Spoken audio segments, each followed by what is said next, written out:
Thank you very much for coming, so many of you on a Friday afternoon. I'm really looking forward to this session. My name is Niels Borg. I'm the Executive Director of ECEEE. Oh, I didn't know that the logo would be cut off, but it's likely what our logo looks like. That's the European Council for an Energy Efficient Economy. Very brief, we're an association, an expert NGO that works with evidence-based knowledge to promote knowledge and information exchange on energy efficiency around Europe and the world, but we are mostly European focused. We do arrange a summer study every 2 years, a big conference in Paris, or outside Paris. The last time was outside Paris on the countryside for 5 days with about 400 people. You really should join. That's the best kind of immersive experience in energy efficiency you can have. Everybody who's been there, I'm sure they can tell it. We are, as I said, an association. We have large members. We have one of our speakers is the CEO from Rockwool. Rockwool is actually one of our members. But we also have many government agencies. We have research institutes. So we will have one of our moderators is from the Portuguese energy agency, ADEN. They will moderate. Another one of our research institutes is Barbara Schloman is a member. She is also a board member. She will moderate as well the first session. So we have individuals, small companies, we have NGOs and everything. It's a really nice community on energy efficiency, and we are really driven by the wish to do energy efficiency, promote it. I will not say anything more now. I will just hand over to Barbara Schloman, who will take the competent lead in moderating this. Just there's one little change in the program. Barbara will tell you about this. So enjoy, and I hope you will enjoy both sessions and stay after coffee break, because both of these are really interesting, I promise. Yes, thanks a lot, and I'm really glad to see you all here on Friday afternoon, and I'm now looking forward for, I think, a very interesting discussion. The first session will look at how energy efficiency and flexible demand can contribute to system stability and affordability, a topic which was quite often addressed during the last 1.5 days, but we think that our keynote speakers, our speakers, and also our panel discussion can give more light in this very important and often underestimated topic. For the first session, we have 2 keynote speakers.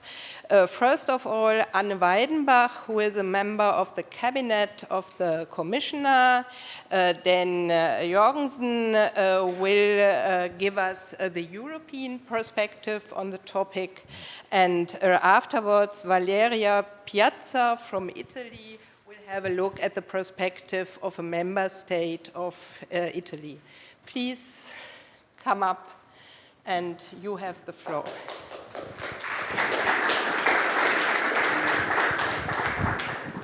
Yes, good afternoon. It's a great pleasure to see so many faces I know already now for almost 10 years, working on energy efficiency, although I changed my position from DG ENER to the cabinet and hopefully some time again back to DG ENER.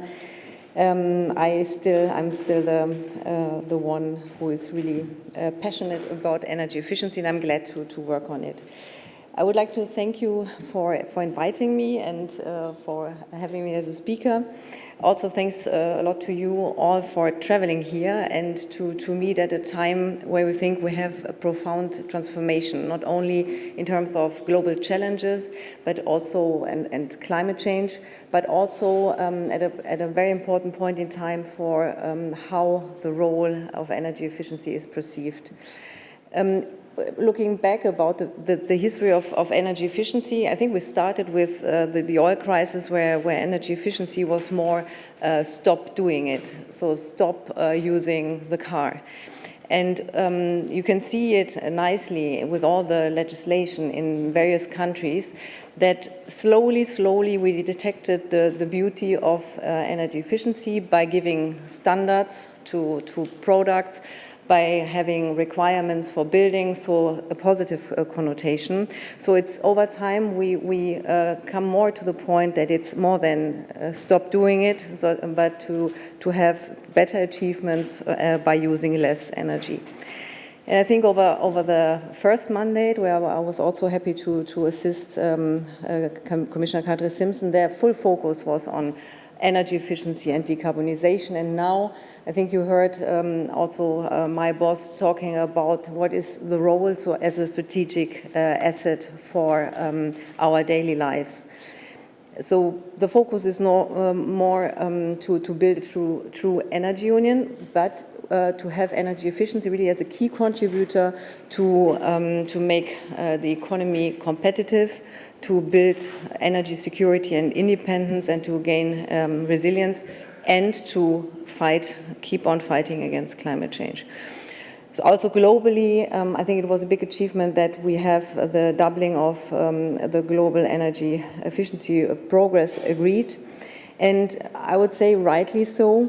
In crisis, you could see that energy efficiency is more than just a technical achievement. So, for example, in the emergency measures under REPowerEU, when we decided we need to end dependencies from other countries, gas consumption has been reduced.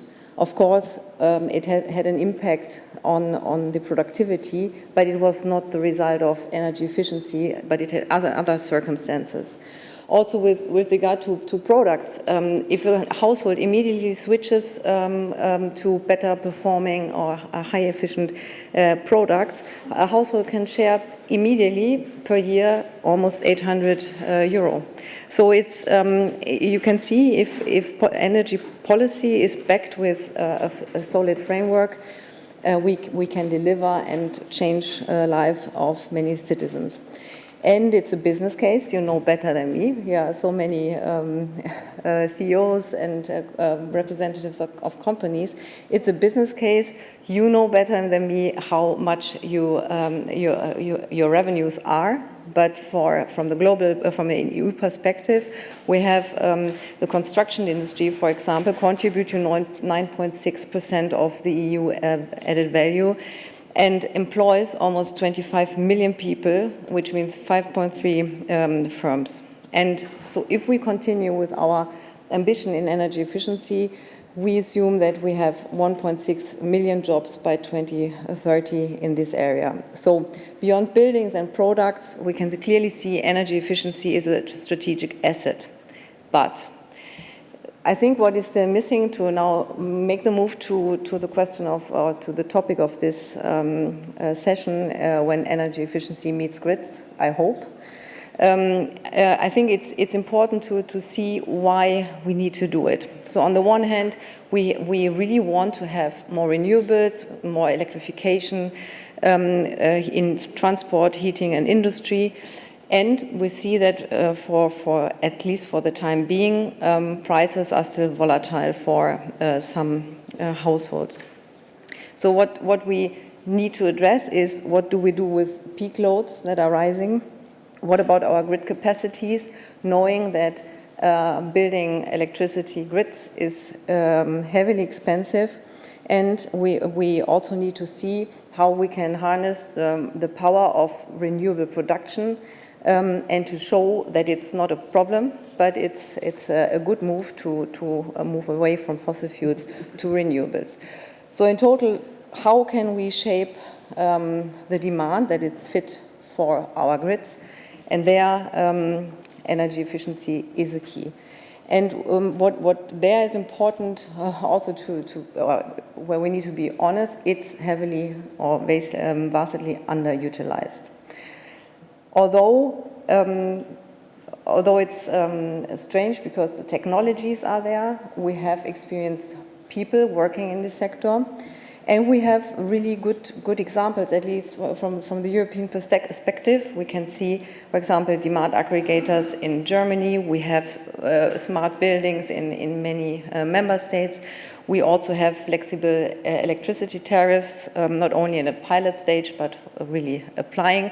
So we can see energy efficiency in its broader term, is already delivering added value. And this is what we really need to advance. We need to scale up. We need to see energy efficiency as a whole contributing to the energy system.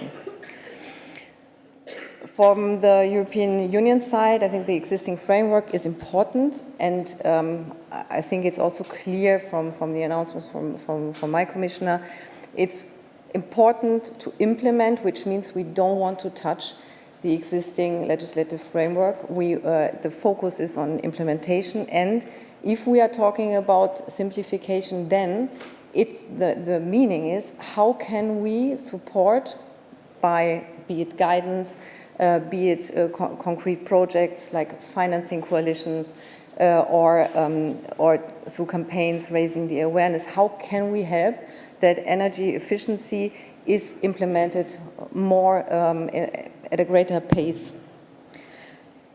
From the grid's perspective, it's a challenge because coming from the German regulator, I know when I moved to energy efficiency, everyone told me, oh yeah, but have you ever worked on energy efficiency? And I thought, yeah, it's a pity that this is not obvious. I think energy efficiency as one input parameter for grids planning is absolutely key. In the Affordable Energy Action Plan, we assessed that the energy sector will need to have almost 570 billion of investments, and for the next decade, around 700 billion investments into grids. But if we would apply energy efficiency in a right way, we could cut costs for grid expansion by up to 35%. So, and this is what we are currently doing. We try to unlock this savings potential, and we are working currently on the grids package and the heating and cooling strategy and the citizens' energy package. So for all those who are here from Europe, please provide your feedback. And for our global friends coming from non-EU countries, if you have great ideas to share, we are more than happy to team up and to see how you included energy efficiency in the energy system.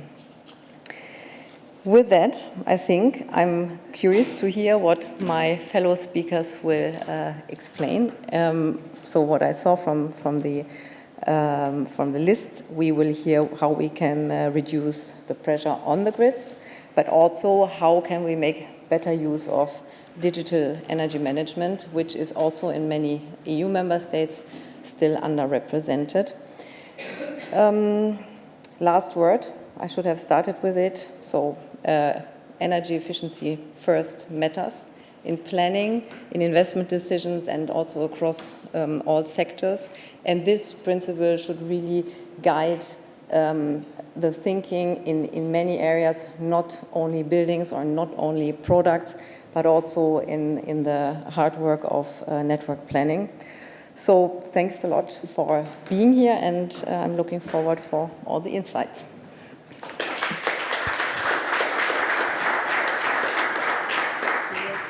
Thanks a lot, Anne, for your inspiring words, and I'm sure we will get a lot of ideas on the topics you addressed during the next hour. But first, Valeria Piazza will give us the member state view from Italy. Thank you. Thank you very much, and thank you for inviting Italy to provide a little speech on her perspective on energy efficiency. First of all, I would like to remark our strong commitment in energy efficiency, which is for us, like for many other countries, as we have seen during the conference, a key lever for energy affordability and energy security. Italy is strongly committed to develop energy efficiency measures in all the sectors and consider the energy efficiency as the first fuel, given its crucial role in the energy transition. Also in light for the contribution to the energy efficiency important pledge that we have taken during the COP28 of doubling energy efficiency. Energy efficiency first is a fundamental principle around which the entire Italian energy system is already designed in line with the European framework. Regarding energy efficiency, Italy is from between the most advanced country globally, and this is driven on one side by the high electricity and energy cost that encourage conscious use of energy, and on the other side from a long history of financing mechanisms aimed at promoting energy efficiency across all the economic sector. And we also have a very good expertise on grid management.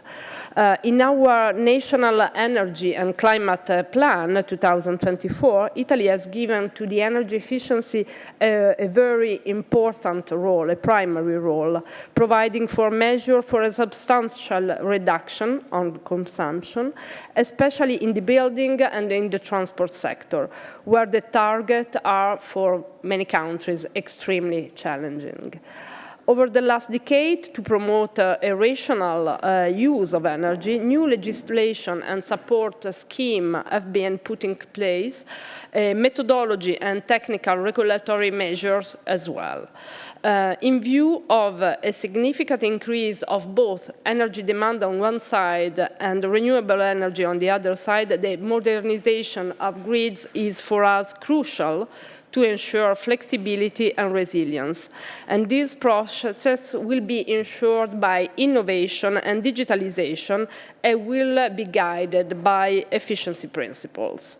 To promote energy efficiency, in our opinion, is also crucial, and our participation in this very important conference each year underline this point. It's very crucial, the international cooperation. And we think that we can cooperate also with an innovative tool and approach involving also private stakeholders, international organizations, and multilateral development banks to contribute to this important global goal in this crucial decade. In this regard, I would like to mention an important project, which is for Italy a flagship project that we have undertaken together with the International Energy Agency, and that was launched in 2020.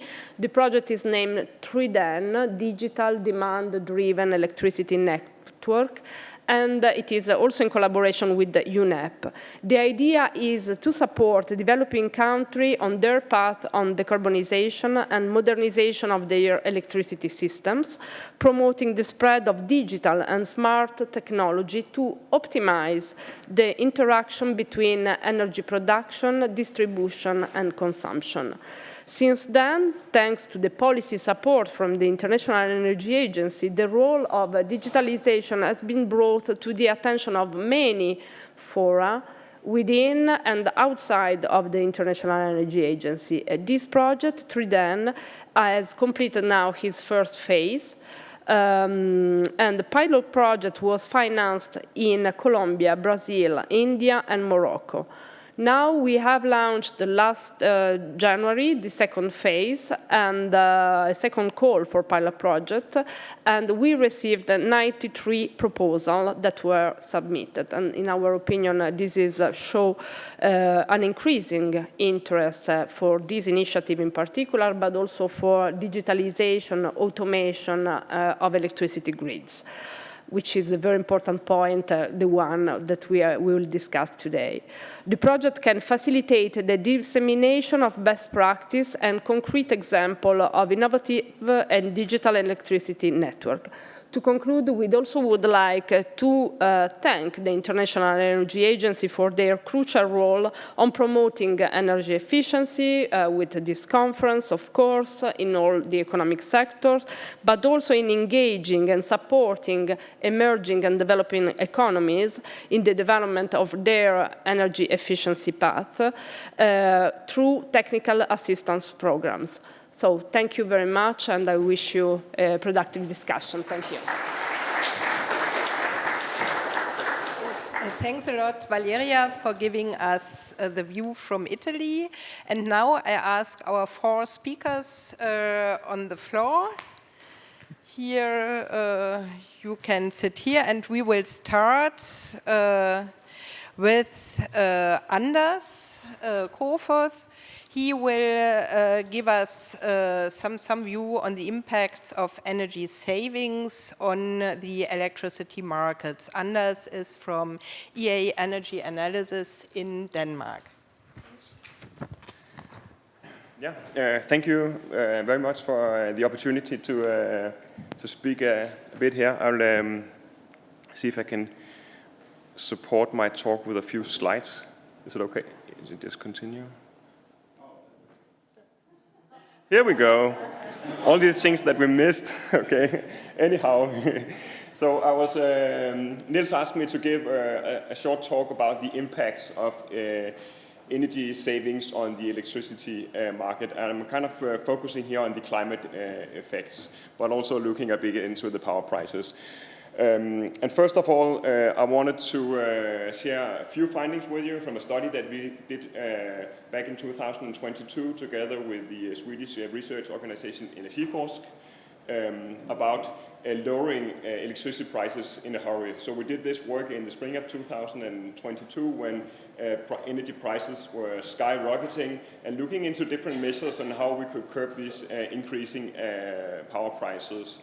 And we have an in-house modeling tool, the Balmoral model, which covers almost all of Europe. And we use that model to kind of assess what would be the impact of lowering the electricity demand. And we saw that we would have some very pronounced effects from that. So the graphs here shows power prices in central Sweden, with the baseline being the blue curve, as we anticipate the prices back then, and then with the red and the grey color showing the effects of either reducing electricity demand in Sweden by 5%, that's the yellow mark, and the grey one is if the whole of Europe reduces its electricity demand by 5%. And I think this was actually more or less what we saw in reality, that we did see this response from the market. So we ended more on the grey curve, and we also helped to have some LNG to Europe pretty fast. So we kind of got around it maybe in an easier way than we anticipated.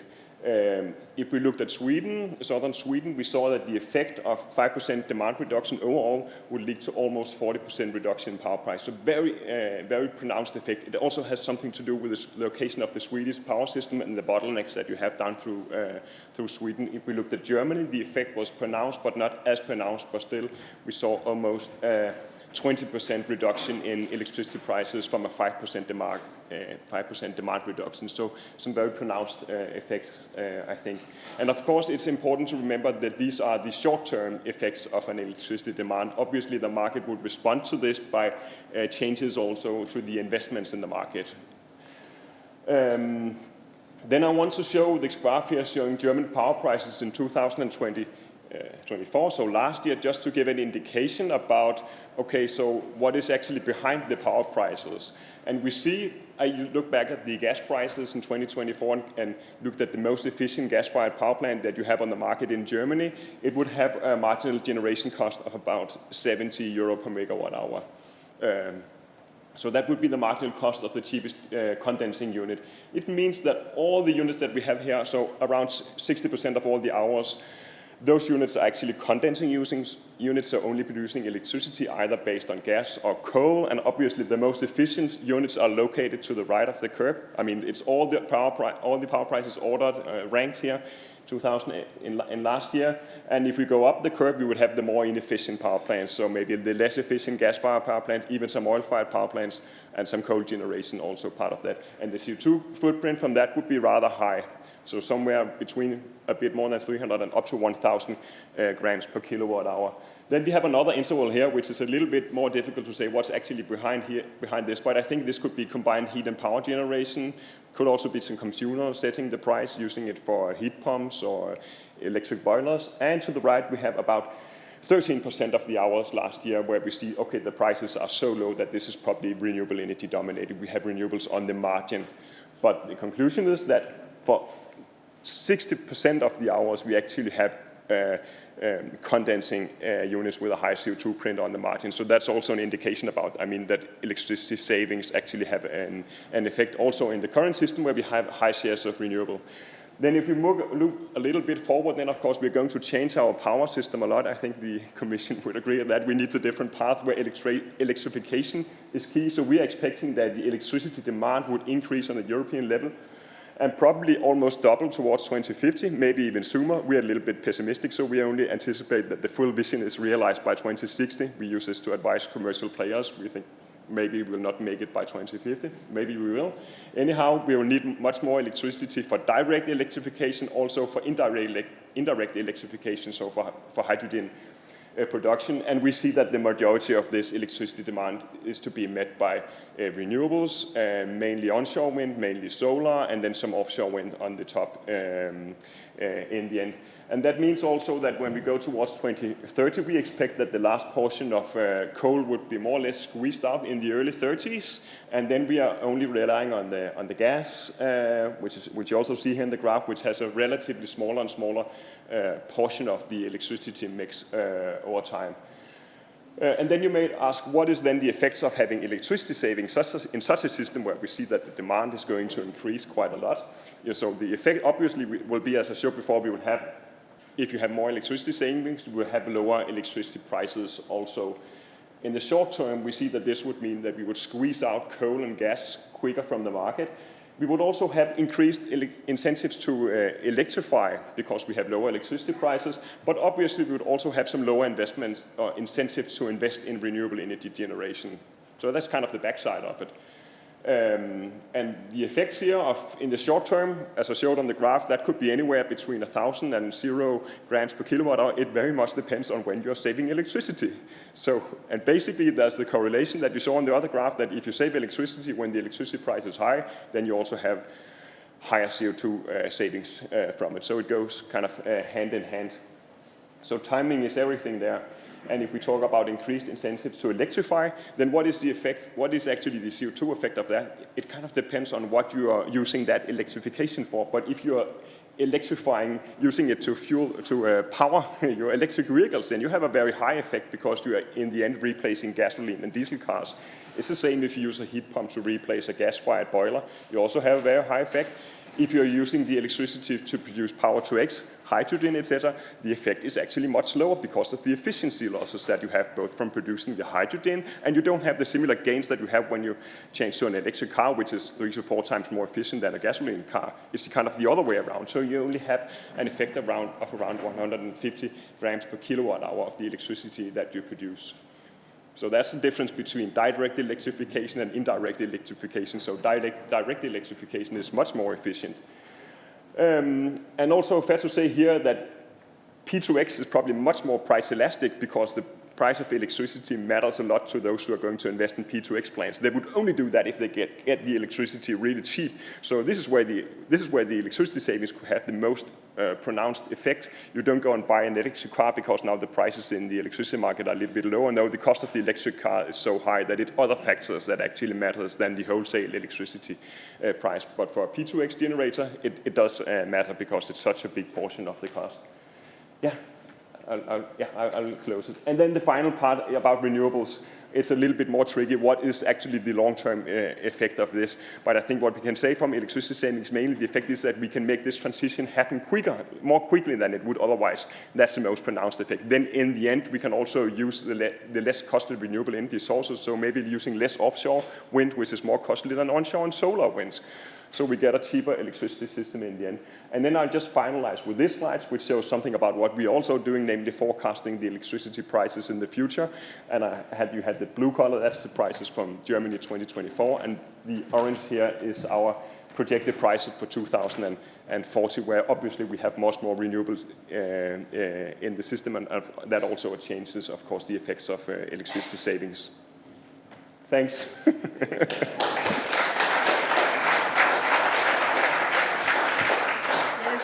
Thanks a lot, Anders, and also thanks for keeping the time. Timing is everything here too. And now I will ask the next speaker. It's Reena Suri from the India Smart Grid Forum. She will present the impacts from more energy efficiency on the grids in terms of lower costs and more stability. Also a topic we heard a lot about on this conference, and maybe for you, for the audience, we will not have a Q&A session after each presentation, but after all 4 presentations, it's your turn. You can ask questions, you can make comments, therefore keep your questions, keep your comments until then. Thank you. Thank you. Thank you so much, Barbara. A very good afternoon. I'm Reena Suri, Executive Director with India Smart Grid Forum. And India Smart Grid Forum was established as a PPP initiative of Government of India and to accelerate the development, deployment of the smart technologies in the Indian power sector. And as a think tank, we are focusing on policy advocacy, research, capacity building, and facilitating the integration of renewable energy and demand-side management solutions across India. So it's a pleasure to be here, and thank you so much to IEA for having me here and being part of this very important discussion today. Today I'll be discussing how the efficiency is not just a cost saver, but a critical enabler of the grid stability that we are looking for in India and many countries across the world, and what energy efficiency initiatives that India has taken, which have led to lower costs and greater reliability in our power system. So India's power system, its sector stands at a very pivotal moment right now. We are now third largest power system in the world and boasting about 475 5 gigawatt of capacity and serving over 30 million customers across a unified one grid, one frequency system. And our grid is becoming one of the greenest globally, with nearly 50% of the capacity derived from the non-fossil resources. However, this rapid growth also brings a lot of challenges. I'm sure that's the case with most of the countries that they are facing. Our peak demand across is 250 gigawatt, was 250 gigawatt in 2024, and it's projected to reach about 366 gigawatt by 2030, and driven by the rapid electrification, including the surge in electric vehicles and cooling loads that we are seeing because of the ambient temperatures going higher and higher. And last summer we touched around 52 degrees Celsius. And while we have made remarkable progress in reducing transmission and distribution losses from over 36% in 2004 to bringing it down to 15% by 2024, savings of over 300 million units per year, equivalent to roughly $9 billion annually. We still are facing a lot of challenges like congestion, price volatility, and reverse power flows with so much of renewable getting integrated to the lower side of the grid. So this brings us to a very crucial point which makes energy efficiency a true, powerful grid resource. It allows us to defer the expensive infrastructure investments that are needed for this kind of a demand growth, and acting as the cheapest and the fastest virtual power plant available for the grid to manage. A prime example I would like to take from a very successful project called Ujala, which our Government of India had undertaken to distribute over 370 million LED bulbs. And this initiative alone has saved approximately 48 billion kilowatt hour annually, and avoided a peak load of around 10 gigawatt for our grid operators. And such demand-side actions are fundamental to the enhancing the grid resilience and ensuring affordability for people.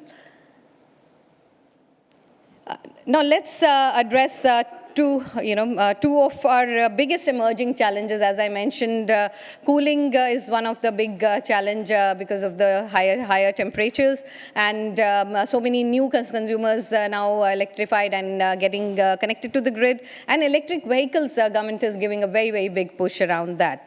So with cooling demand escalating exponentially in India, residential air conditioning alone is expected to grow 8-fold by 2038 as per the IEA's report. And projections suggest that by 2050, the space cooling could account for over 45% of India's summer peak load.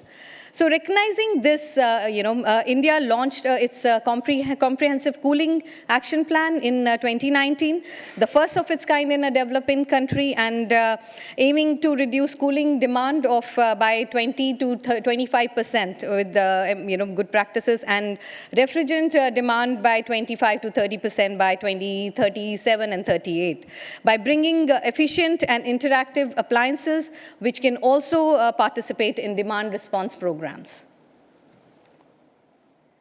So a key solution that ISGF also has been pushing for and advocating to address the cooling load is surge and seeing significant uptake is the district cooling systems. The DCS can lower energy use by 40 to 60% compared to centralized ACs, or and over 70% compared to the window ACs. And DCS also includes the thermal energy storage tanks to shift load, as also storing chilled water during the peak hours to utilize during the peak time. So this is a crucial, very crucial given that the summer temperatures, as I mentioned, are rising by the day and rendering traditional window ACs ineffective. And, India Smart Grid Forum, as I mentioned, that we are really pushing for these kind of systems to come and bring efficiency and demand support. We published a white paper in 2020 advocating for DCS inclusion in the India Cooling Action Plan, and Bureau of Energy Efficiency has amended the ICAP and released DCS technical guidelines in 2023. So today we have over 24 DCS plants in operation and over 100 projects under construction. So the second major challenge is accelerating growth of electric vehicles in India. We sold about 0.1 million electric vehicles only in the passenger segment by 2024, and the IEA's report projects about 245 million electric vehicles in India by 2030. And unmanaged electric vehicle charging load, it can really be a constraint for the grid to manage, and this is where the smart charging solutions will become vital. While V1G, the unidirectional charging option, is a mature technology allowing peak load reduction, the vehicle-to-grid, which is a bidirectional flow of energy to charge and discharge, is fast evolving.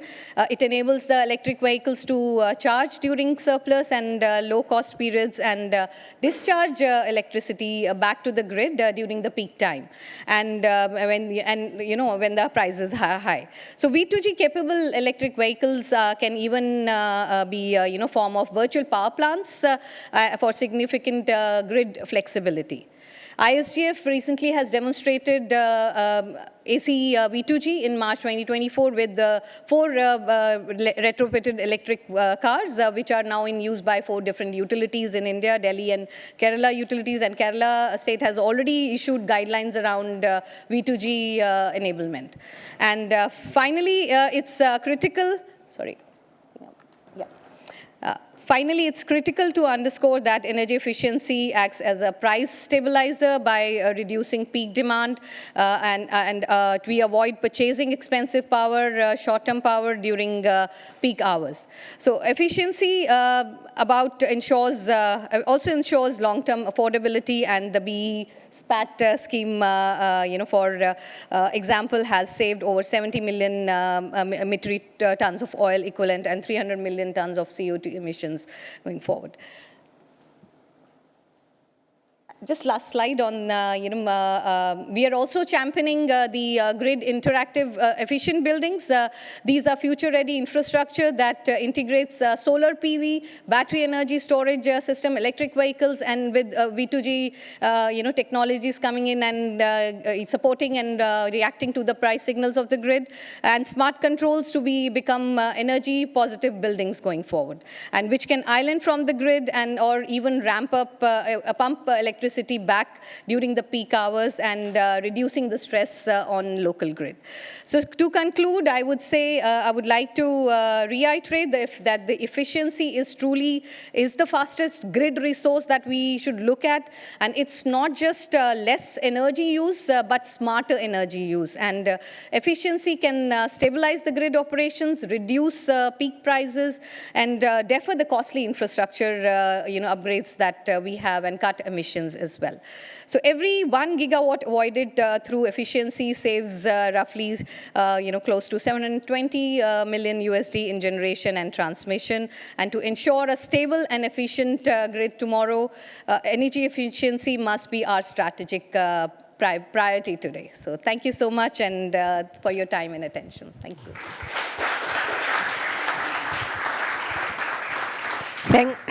Thanks a lot, Rina, for your presentation and the really impressive savings and actions you showed for China.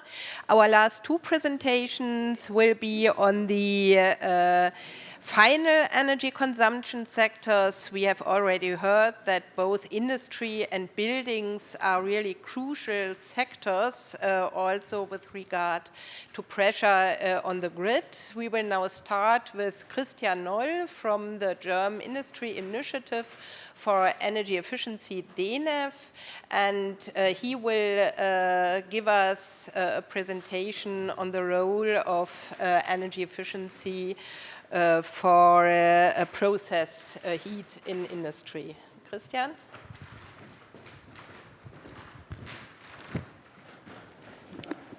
Yes, thank you, Barbara, and thank you for inviting us to speak. You might know DENEF from our work on building efficiency. This time I was asked to highlight on industrial heat, but just to give you a quick sneak preview, next week we will launch a study which will show the effects of building renovation on power plant capacity needed in Germany. So if you neglect on building renovations, we will have a multiple additional demand on gas power plants. Our new energy minister announced to build 20 gigawatts of new power plant capacity. So, and if you forget on building renovation, this will multiply by 3 or 4. So, and this is huge. So you told about 500 gigawatt hours in India. We have a peak demand in Germany of about 80 gigawatts. So, and this is what we have to add on top if we forget on building renovation. So, but now to speak on the building, on the industry sector, this is again the other, and we always call it the other forgotten half of heat energy transition, the decarbonization of process heating, which has to run efficient as well. Just short, what DENEF does is we are a organization which is the voice of energy efficiency and the safe kilowatt hour in Germany. And we are working as well on politics. We are also a network of more than 250 companies in the field of energy efficiency, but we are also driving projects to drive innovation. So when talking about industrial emissions, it's very often forgotten that half of the emissions don't come from industrial processes itself, but come from process heating in different segments of the industry. And and 75 of the direct emissions emitted by companies come from the company's own side from heat applications. So most of the companies, they don't have direct process emissions, of course other sources of greenhouse gas emission can be solved through procurement, for example. And energy efficiency also, to not forget it, if a company wants to switch its energy carrier, it's often energy efficiency which makes this transition affordable. We've commissioned a study by last year which put a view on the savings potentials in process heat. and which showed that half of the total process heat in Germany can be saved by energy efficiency measures, and this is cost effective. So 2/3 of this pays off in less than 3 years. And to give you a notion about this energy consumption in total, it's almost the same sum of energy consumption than for spatial heating in the building sector. So we can halve that. And of course, we know this argument that many companies say, yeah, we wouldn't be there on the market if we wouldn't have harnessed our cost-efficient energy efficiency potentials. But it's still there, but you have to say you have to differentiate here in between different companies. Because what we can see is that it very much depends on the level of temperatures you need for your processes. So example, if you go above 1,000 degrees, of course, those final energy economic savings potentials are, of course, lower because cost intensity is higher. But in the lower temperature segments around 100, 200 centigrades, there are very high energy savings potentials. And where do they stem from? Again, this depends on the level of temperature you need. For example, in the lower, it's waste heat utilizations, it's the use of heat pumps instead of fossil heat, and it's heat recovery. And in the higher segments, controls, process conversions, e.g., play the main role here. The good news, again, is here that the solutions are there. We all know this from, I would call them classical energy efficiency measures like insulation, which also plays a role for industrial processes, thermal insulation, which is on the shelves of manufacturers, unfortunately, for many years. And it's there, and you just need to grasp this. But development of technologies for efficient process heat and electrifications are also there. So there's a study also commissioned by Fraunhofer ISI, which shows that 90% of current process heat could be electrified by using already available technologies. It's really astonishing that new and new technologies are coming up also for high temperature storages and things like that, and getting more and more competitive.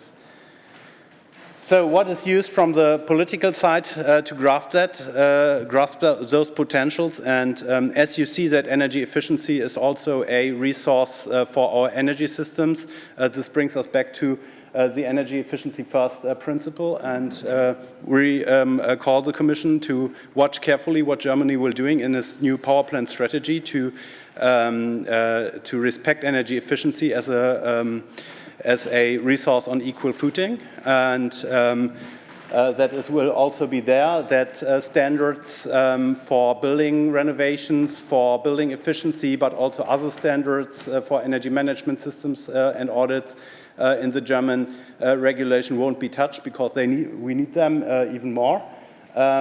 We need to reinforce demand-side management, also to react to flexibilities, of course. And yes, and second and third points are points we highlighted together with the regulatory assistance program. Is we have, of course, to rethink grid connections. So one big obstacle for companies to decarbonize their processes is to get grid access for example, for heat pumps.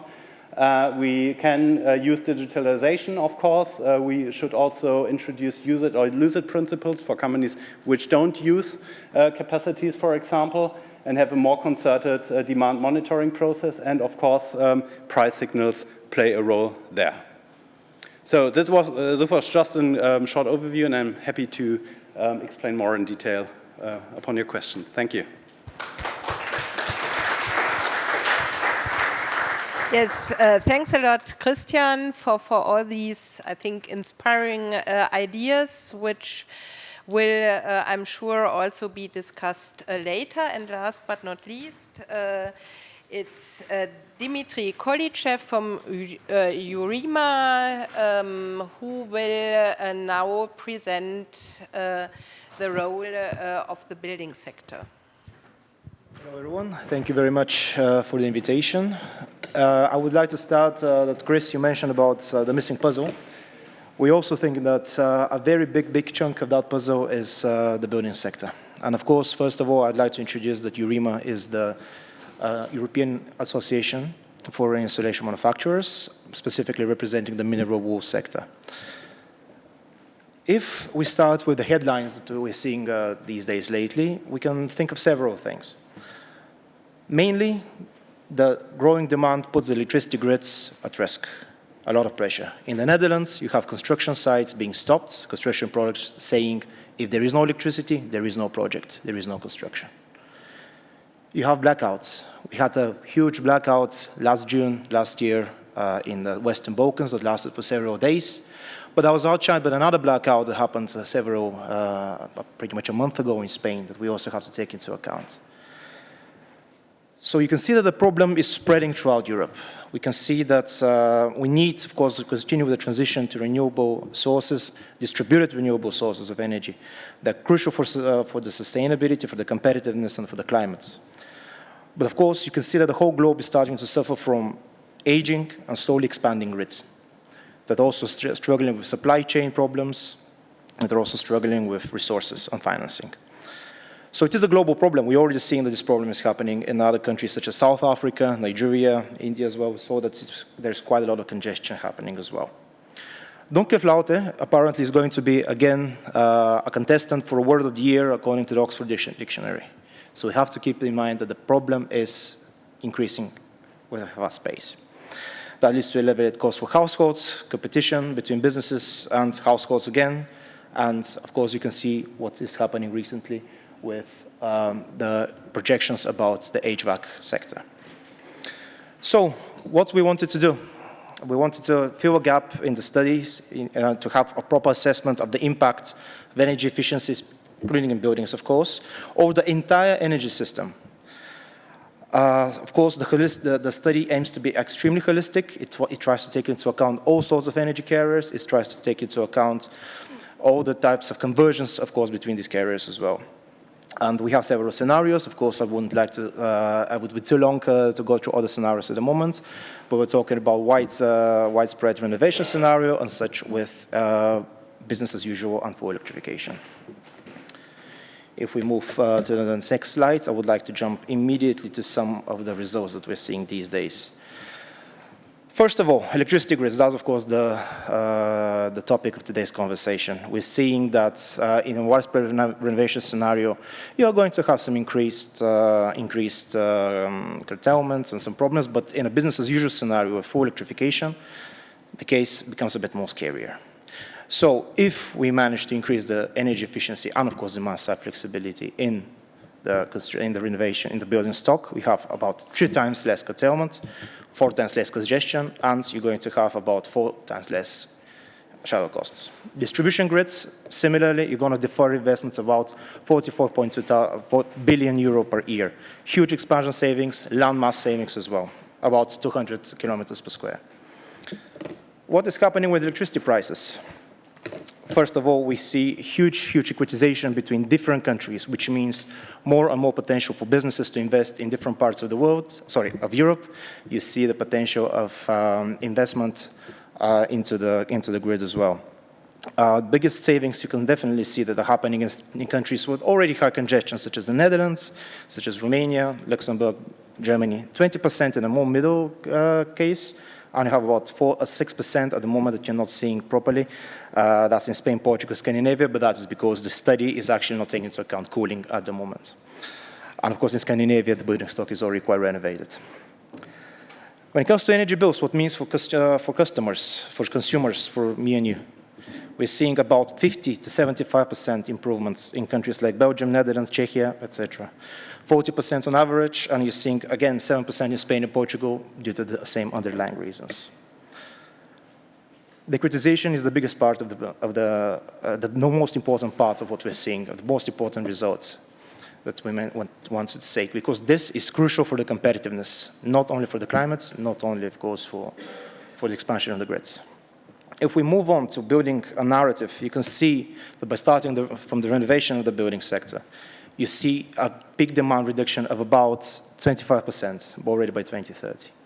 If we're talking about what happens next, you're seeing huge improvements in terms of the efficiency of the potential heat pumps that we need to be deploying if we want to decarbonize the heating sector. Up to 3 times less. Size, that means more resources, that means better maintenance, more affordable transition towards decarbonized technologies as well. What you can see also on the next slide is, of course, some of the other results, but the most staggering ones on the right about the total system costs. The mantra that the future will be more expensive probably has to be stopped at the moment, because at the moment, if you have a scenario, we have widespread renovation, up to 2.7%, for example, and electrification, you're getting cheaper system overall in comparison to today. Also, of course, we have to remind ourselves that if the renovation wave does not increase, if you have the business as usual scenario, and we still have to, of course, electrify our systems, then this system cost would actually skyrocket to a substantial amount. For a renovation price, in general investment about 100 or 150 billion euro, you can have a reduction of 312 billion.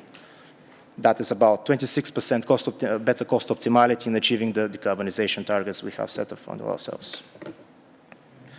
So, with that being said, what are the key asks, the key messages that we got from this?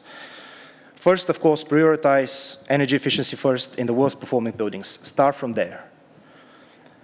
If there is inaction, and if we have wrong sequencing of measurements, then we're going to see that nightmare scenario with the business as usual. Thirdly, improve modeling. We were very, very, very excited to work with the modelers that were behind this study, and we can definitely see is that a transparent open source model that is globally reproducible and that increases the trustworthiness in the results, increases the trustworthiness of the policy and of its effectiveness. So you can check further the results, some of the results at Your Home, Your Future. The study was peer-reviewed as well. It was published in the Applied Energy Journal in beginning of April. And with that being said, of course, I would like to end with that saying that the technology is here for demand-side flexibility, for the renovation, for the insulation. Energy efficiency and demand-side flexibility together check all boxes. They're resistant to the complexities of complex taxation, market mechanisms, volatile tariffs, etc.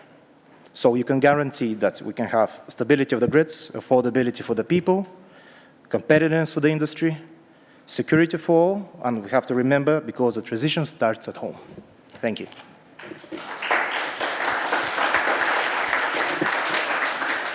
Thanks a lot, Dimitar, and also for being so short. This leaves us a little more time for your questions, your comments. I think we can spend not as much as we planned, but around 8 minutes or so for the most urgent questions, and I'm sure you can go on with the discussions in the coffee break, and we will afterwards close this session with some closing remarks from Jes Munk Hansen, the CEO from Rockwool. But before the floor is yours.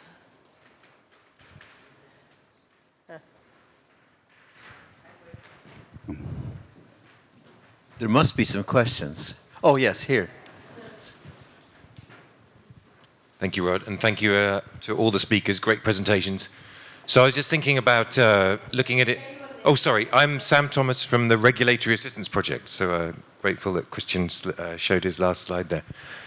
So I was just wondering about, we're from the energy efficiency industry or policymakers, so just thinking about how energy efficiency policy could potentially be tilted towards making energy savings at the right time and in the right places. So I'm not talking about flexibility or storage, but actually energy efficiency, the sort of things that Dimitar was talking about. So do you see, I mean, I have some ideas, so maybe trying to get grid companies to invest in energy efficiency, potentially some kind of obligation on grid companies, but maybe there is some incentives you can think of to sort of bring forward the most cost-effective energy efficiency actions from the perspective of avoiding grid costs. So I'm just wondering on the panel whether you have any thoughts about how we could draw some of that action into the marketplace. Thanks. Wants to answer? Yes, you have a mic. Yes, of course. Yes, thank you for your great question, because we really made our mind and looked into different countries if there are schemes which are targeting energy efficiency potentials where they are most valuable. So, for example, at the winter peak time for heating, lighting, of course, as well, when there's no big production of renewables. Also, some countries have programs phased on summer peak as well. I think one is the Ontario region in Canada, and they have a kind of a tendering scheme which is valuating energy savings more when they are delivering the most savings in those periods, which we found very interesting and also could be something connecting to the Commission's agenda for certification markets across Europe. So this could very much make sense, and we also recommended this to our government to say, okay, we somehow need an incentive scheme which is accompanying the erection of new power plants and say, okay, if we want energy efficiency first, we also have to tender out not only power plant capacities, but also saved kilowatt hours. That makes very much sense. And the funny thing about this idea, it's not that new, because it was very much the idea of least cost planning ideas in the 70s and 80s, and the Danish obligation system was based on an obligation of DSOs, basically. And it's gone, unfortunately, now, but maybe we have to revive those ideas.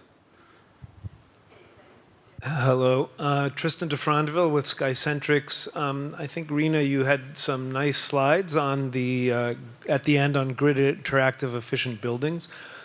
In the United States, only 2% of commercial buildings are connected outside the building, so they can't receive grid signals yet. Have you managed in India to conquer this problem? Are you what tools or methods are you using to make buildings interactive with the grid? And also, have you modeled the value? In the United States, the National Lab at Lawrence Berkeley said it was a $300 billion opportunity. Sounds great, but less than 2% sounds like a big challenge or an opportunity. What's going on in India? Thank you. So I just want to one point on the previous question. Also, when you said energy efficiency versus energy efficiency for flexibility, I think we've had a lot of programs running to bring efficiency in the energy sector, and particularly making energy efficient appliances, energy efficient buildings going forward. But now we have to see that with the transition going forward for net zero, and India is giving a huge push towards renewables. And currently, with the current scenario, our grid operators are already facing a lot of problem in terms of managing so much of renewables coming in at a time when the usage is the lowest. So we are looking at efficient practices to be able to support them in better management of their peaks and non-peak hours. And some places in India have also seen that during the day when the reverse flow is there, there is a lot of frequency voltage fluctuation problems, and they are even ready to give free power during those hours just to better manage the current scenario. So we really have to work towards again having a more efficiency practices like demand response. India has already Government of India has we have a time of day tariff, but going forward for the industrial and commercial consumers, but going forward the government has also issued notification that we will go for the residential time of day tariff as well. And we've also done experiment or pilots around how time of use tariff can also bring more change shift in the demand patterns and stuff. And so talking about how in this kind of scenario when there will be an option to get incentivized or pay penalties with the government pushing for time of day tariffs and time of use tariffs, we need more systems in place and more towards more the consumer behavior patterns that needs to be changed. So in Delhi we have experimented with two different demand response response opportunities. One where we had put efficient grid communicating appliances which participated in the demand response program, and another one with the behavioral change pattern. So both have really shown significant improvements in their peak management, and going forward, we are looking forward to more grid interactive appliances and more scaling up of that. Okay, thanks a lot. And I think all other questions then later in the coffee break. And now I ask, Mogens Hansen, the CEO from Rockwool, whom you already know from a panel yesterday, here to our panel for his closing remarks. You can go there or you can stay here. What do you want? I'll take this one. I will allow myself to comment on the last 2 days. A few comments to this, of course, also because I've been asked to talk here in the closing remarks about possibilities and challenges. There's quite a few I could mention. But first, thank you for the speakers here on the panel. Thank you for taking us through quite a lot of dimensions with a lot of facts around the price elasticity on demand and pricing. The technical availability of products, affordability. We talked about the process industry, not we only talk about buildings. And then, Rina, I almost got tears in my eyes when you were talking about the Ujala program in India, where almost 400 million light bulbs were gifted away, literally. I was an integrated part of that program when I was CEO of Osram's light bulb business, and it was a very, very pragmatic program where we literally shipped hundreds of millions of light bulbs to India, and they were given away in an attempt to lower energy demand, and it worked. So thank you for sharing that. So what can we say about the last few days? It's almost been overwhelming. I think it has been a fantastic program. I have learned a lot. We've had a lot of discussions. A lot of ideas have been generated. Most importantly, it's been socially very pleasing. I learned a lot about your businesses, your policies, and got to know about many of you. What are the things I take away, first of all, from the overall conference and from this setting? I think the three most important things have been for me that I leave Brussels with a new convincing about that we stand really, really strong with the energy efficiency agenda. We stand much stronger than we did just 3-4 months ago. We stand strong because the foundation, the political foundation that we stand on is much broader than an environmental agenda, where we 4 or 5 months ago almost only talked about CO2. Today, we talk about competitiveness in industry and as a country and as a region. We talk about energy independency, cutting off Russian gas and not becoming dependent on other sources. And then we have a very strong social contract now when we talk energy efficiency. It is about job creation in Europe and in the world. It is about poverty. It's about energy poverty, battling that, and affordable housing. And I think the fact that we now have this much broader political agenda when we talk energy efficiency makes it much more likely that we will succeed and that we get many of these things implemented, because there's a little bit for everyone on the political spectrum. What I take home from these days is that the constant almost battle between supply side and demand side when it comes to politics is getting more balanced. I think there's a much better understanding among politicians and among industry that these two sides are interconnected. We cannot solve the challenge here by only talk supply, which many politicians had a tendency to do because it was the easier agenda, so to say.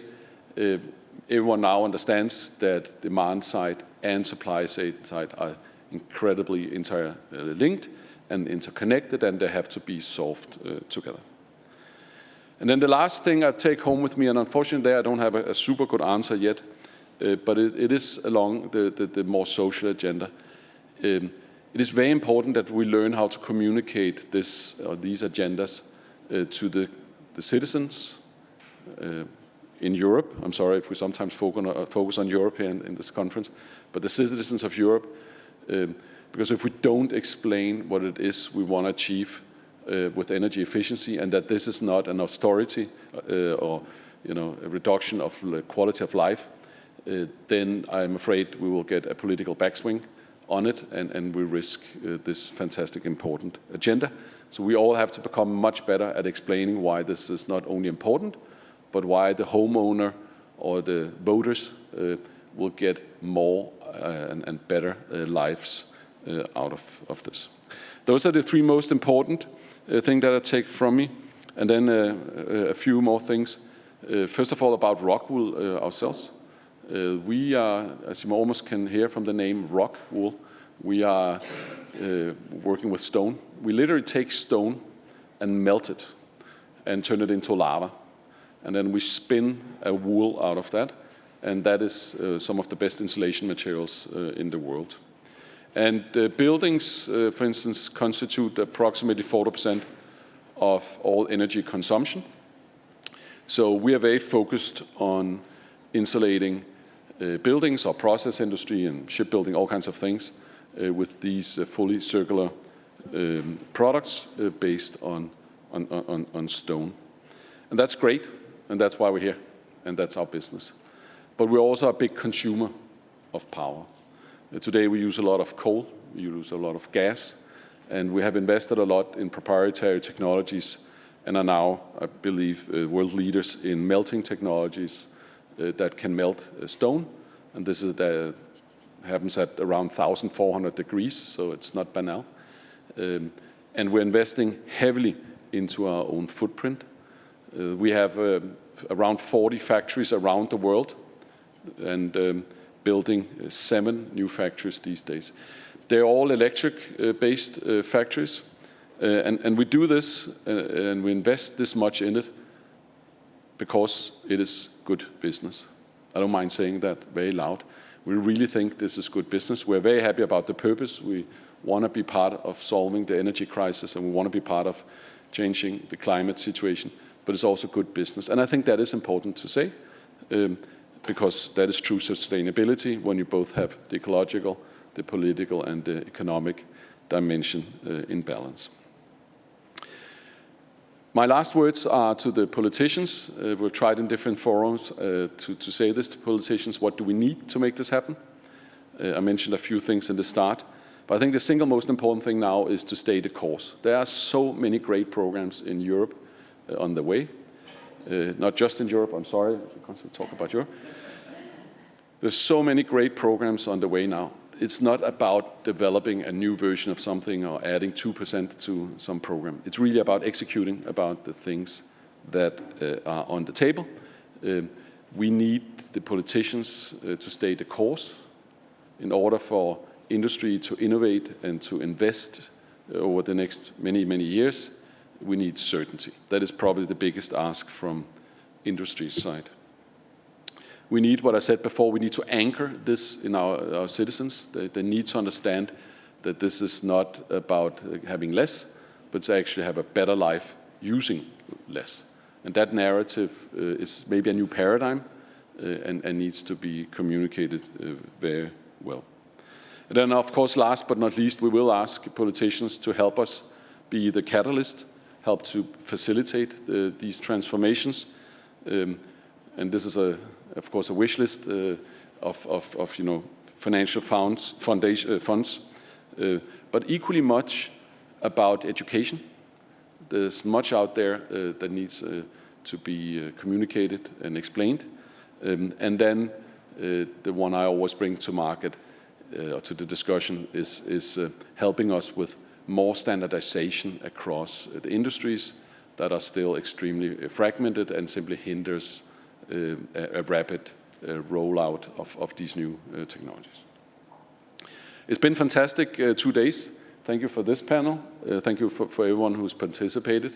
I will sit in the plane, a bit tired tonight, but also have a lot to reflect about the next few days.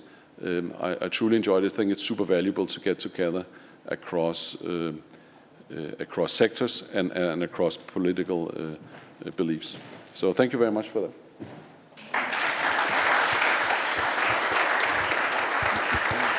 Yes, thanks a lot for your final words, and thanks a lot again to our keynote speakers, to our speakers and panelists. I think we will leave the conference and are very excited on energy efficiency, and I hope we can keep it for a long time and also convince many others on the benefits of energy efficiency. Thank you.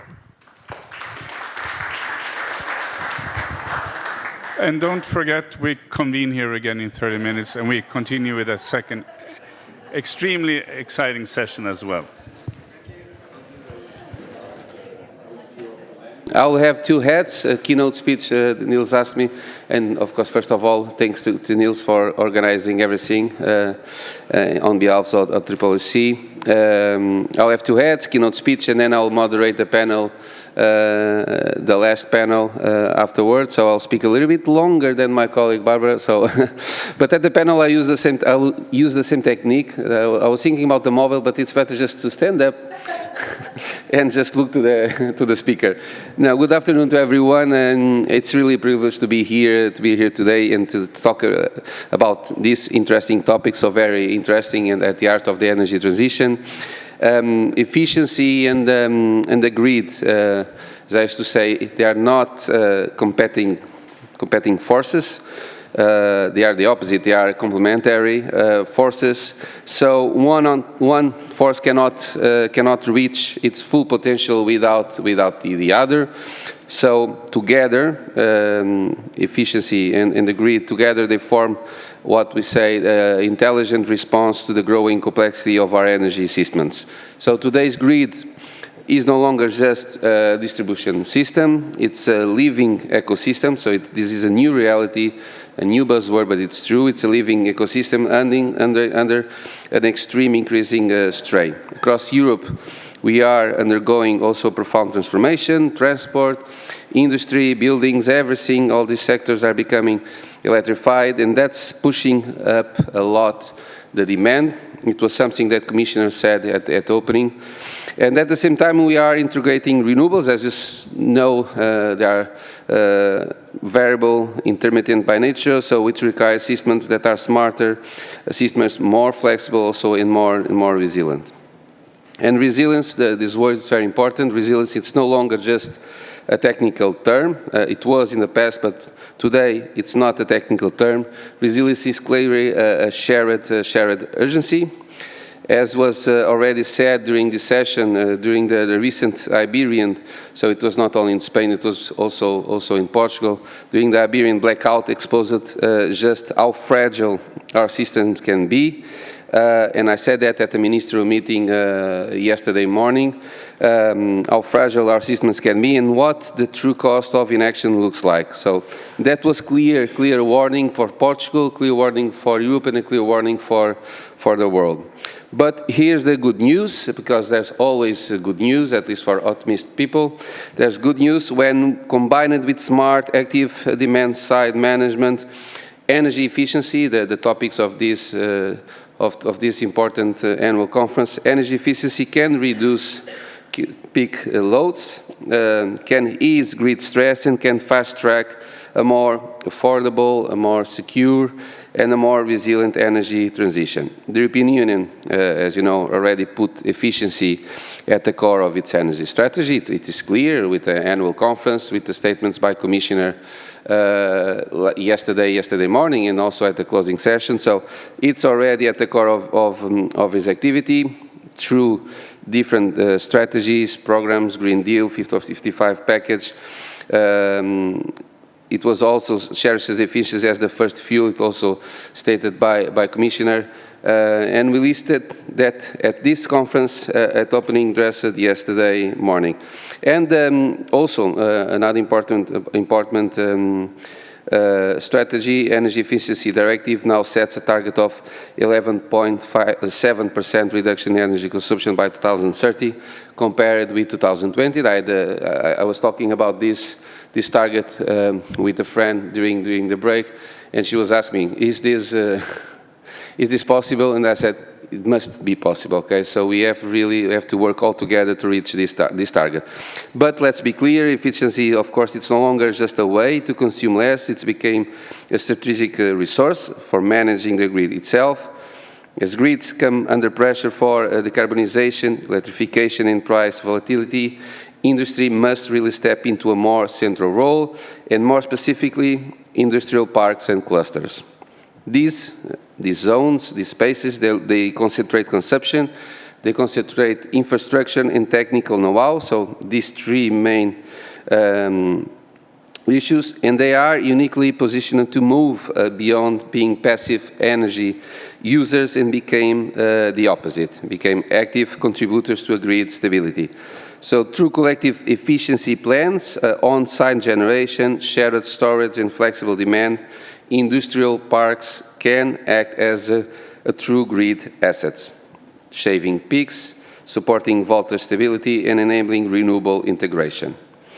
By embracing energy efficiency and demand-side flexibility, industrial parks can do a lot, but mainly four main things. They can reduce peak loads and ease pressure on national grids. They can improve demand predictability and supply security. They can support renewables by aligning demand with variable generation, and they can lower operating costs and boost resilience. As I said, at EU level, initiatives like Fit for 55, the Green Deal, Industrial Plan, and also Energy Efficiency First Principle are placing industry at the heart of the transition and are encouraging digitalization, automation, and smart energy management. Let me just give you a few concrete examples. In Portugal, we introduced the energy-intensive consumption management system. It requires large energy users to carry out audits and implement efficiency action plans.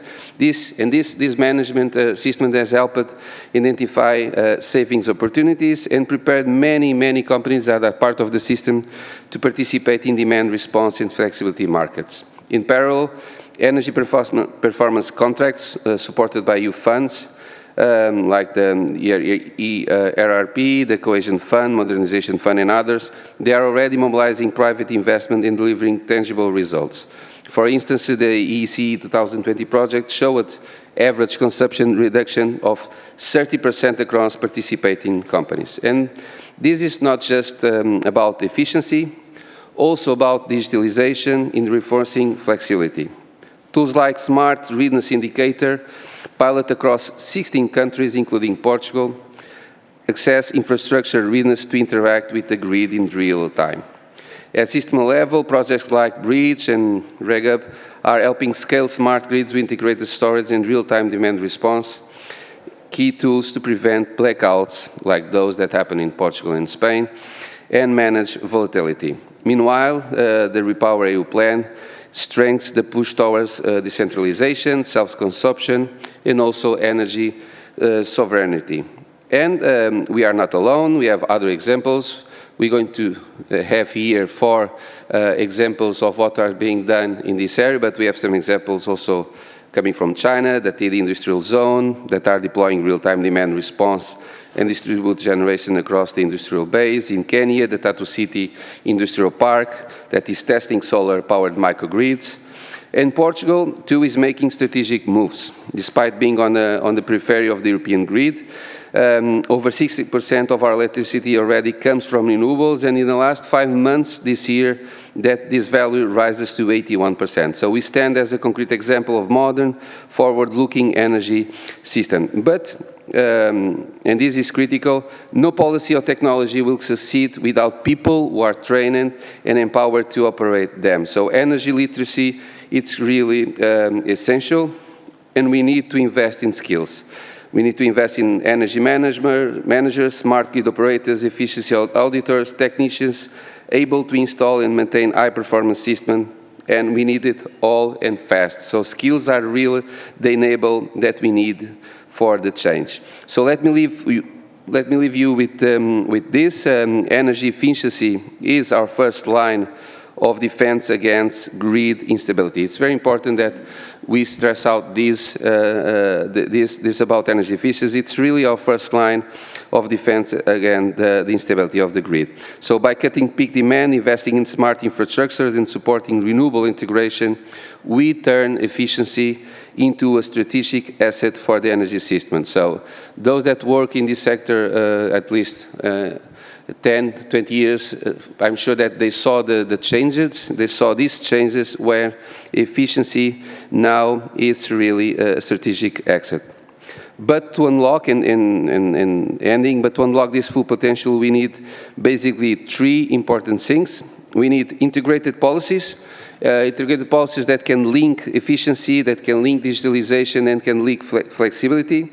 We also need, it was stressed during these days, accessible financing to accelerate the adoption of clean technology. So we need financing for clean technologies, and we need to empower our actors. We need empowered, informed actors. We need citizens that knows what they must do, that knows about what politicians are saying, and we need citizens that participate in the decisions and implementations of public policy. So we need empowered, informed actors, from consumers to companies to institutions. I used to say in Portugal that energy transition is a challenge of politicians, companies, academia, institutions, and also consumers. So empowered, informed actors. So dear participants, when efficiency meets the grid, I have to say, and I'm sure that we unlock the foundation of a fairer, a more resilient, and a more sustainable energy future.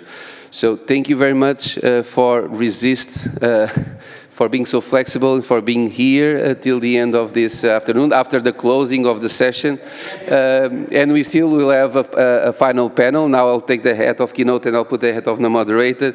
And I'll call our first speaker, at least I will follow this order, Niels, but I'll call Henning Andersen from IA agency from Norway to talk about the journey of Raufoss Industrial Park in Norway. Please come to the floor. Thank you. Thank you. 10 minutes, and if you see me, just stand up. As Barbara. Did you use all your 10 minutes? Again, can I grab a couple of yours? No, you can use some 5. All right. All right, I'll put on my clock, so I know. All right. Thank you, everybody, for staying. It's impressive to see people are so persistent this late afternoon, which is also like the key essence of working with climate and energy issues. Is keep persistent, keep going, even when people tell you it's over. You have to come back. So thank you for that. Basically, I work in a really nice industrial park in the middle of a beautiful nowhere in Norway called Raufoss. And it's Raufoss Industrial Park. It's a sizable industrial park with a turnover about 1.4 billion euros. Large weapon industry, which is important now, and also car supplier industry there, very international. 90% of everything that we produce there is exported to Europe. And they are all meeting climate and energy challenges from the law, from their owners, and from the customers. So Planet 2030 is kind of a creative, cool way to make energy efficiency and climate action cool and fun. It's a branding concept, it's a communication concept, so I don't know anything about technology or energy or, well, a little bit about climate. But I know a lot about being a creative agent and entrepreneur and making things happen. So our project, our Planet 2030 project, is to get a lot of people that don't necessarily, or companies that don't have anything to do with each other than they are tenants within this fence of the industrial park, to work together to define, communicate, and achieve their own energy and climate targets. And these two things are two sides of the same coin. As we know, it's called the energy transition. So, okay. Help. Maybe someone can push the button behind there. All right. Okay. It works now, right? Yeah. All right. So basically, Raufoss Industrial Park, what they want to do is that they want to double their size in financial terms, in square meters, within 2030. It's a huge demand for new buildings. They build like for 50 million euros every year, which is quite sizable for a Norwegian industrial park. They want to do that at the same time as they reduce their energy needs, and especially their climate or their carbon emissions. So that's a huge task if we are able to beat global warming and the consequences at the same time as we keep our competitiveness and the living standard, high living standard in Norway. And in Norway we have 4 large industrial parks, and they are very different, and that's very interesting when you come from the outside and we are communication people to learn about this, because like you have like Herøya or Mo, where there's a high energy, high emission industrial parks, we call them, especially in Mo, where they produce primary materials. There's also a lot of emissions of CO2, whereas Raufoss Industrial Park is a low energy, low emission, but high economic value. So they are manufacturers there. So we learn a lot by working with different industrial parks, and there are different approaches to it. So they all know that they have to be climate neutral before 2050, like all countries have to be, in order to survive. In fact, most of them know that they have to be it before 2040, because then the carbon quota market in the EU is empty. And already now, those players in the industrial park, like delivering to the European car industry, are meeting absolutely requirements to be able to deliver. For instance, to deliver to the Volvo in Sweden, you cannot make parts that has a higher degree than 50% primary material, for instance, aluminium. And the reason for that is that 50% of all the global emissions of greenhouse gases comes from production of primary material. So that's the most effective way to cut emissions, is to cut use of primary material and reuse material, which is also very often is also an energy efficiency measure. We save energy by reusing material. So we made a vision after we've been working with all the companies on all levels to develop like a target picture with only quantitative targets as regards to energy efficiency, production of new renewable energy, and emission cuts. So basically our methodology is to get everybody involved in making those targets that applies uniquely for this industrial park, communicate them, and by communicating, creating a result dynamic that makes people work towards those targets. So right now we are in a very interesting phase where we have launched the targets. We had a creative workshop session to identify programs to reach the targets, and we are starting programs within many fields in order, I can come back to that, to reach the targets. So basically we have established 4 pillars for this industrial park. So that's communication, basically, to make it a little sexy and cool, and it actually works a lot. So by doing it this way, we get a lot of attention, and our idea is to make baselines for all those measures and communicate every year how we are proceeding in the path toward 2030. So if we reach those targets within the pillar climate neutral industrial park, energy efficient industrial park, resource friendly industrial park, which is like circular economy and reuse, and responsible industrial park, where we have put the scope 3 emissions, which are the most difficult one.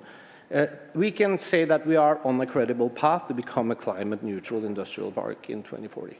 So, and the idea is then to use that as a brand for that industrial park and also for other industrial parks in Norway. But as you can see, you will probably recognize several of those targets, which is inspired by, for instance, the International Energy Agency's recipe for being on path to a climate neutral world in 2050 is that by 2030 we have to have 3 times the capacity of renewable energy in the world, and we have to double the annual rate of energy efficiency. We have applied that measure into our target system, but the other measures are more specific for this. But that means that we actually have to find out how much renewable energy are we producing now, and how much do we have to produce of this is our own production of renewable, for instance, windmills or solar cells or other means of production.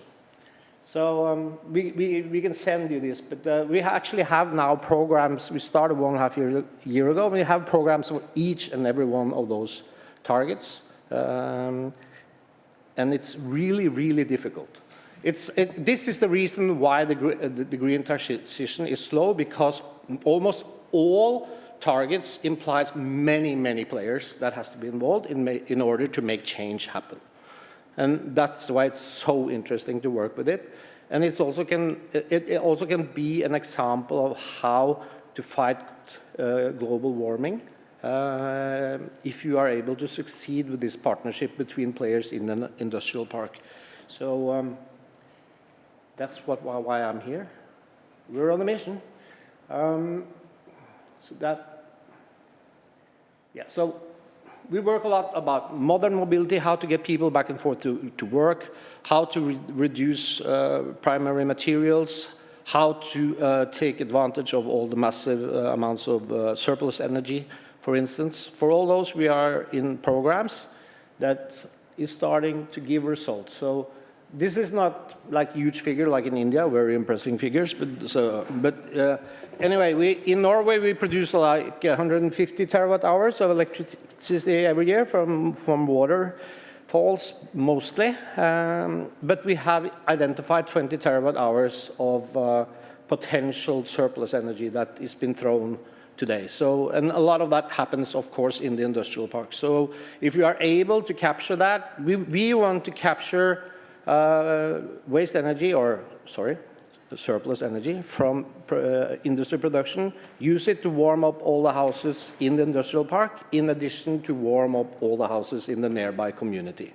And thereby we can release electricity to charge heavy-duty transportation and thereby reduce emissions. So, and then we have initiated, I want to, before I close off, initiate the energy bank concept, which we will try to make into Norwegian law, which is if the industry park are able to save electricity and release capacity, it should be put into a virtual energy bank where the industrial park and its tenants can take it out and use it for new expansions and new companies instead of going out into the grid and into the normal queue, because there's an energy deficit in Norway also now, or we are approaching, and I think that can be a really strong incentive for energy efficiency in Norway, an industrial park.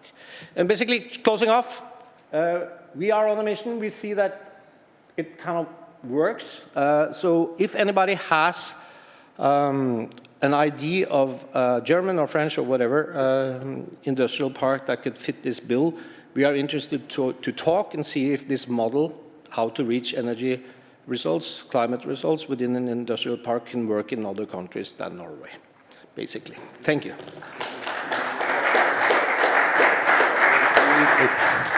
Well, thank you, Annie. I'll call now our colleague from China, Kang Yanbing, talk about China industrial parks. Kang, please take the floor. 10 minutes, okay? You can sit.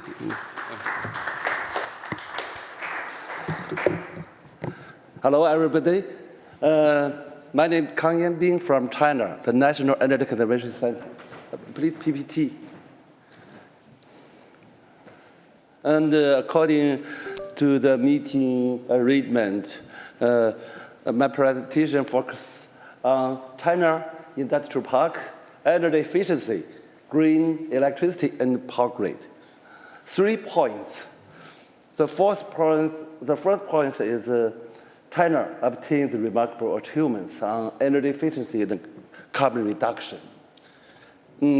China is a large economy and large energy consumer and carbon emitter. The Chinese government pay high attention to energy efficiency and the carbon reduction. In China, the energy efficiency is our national principle, and the low carbon is our national strategy. Chinese government always take great efforts on these issues, fields.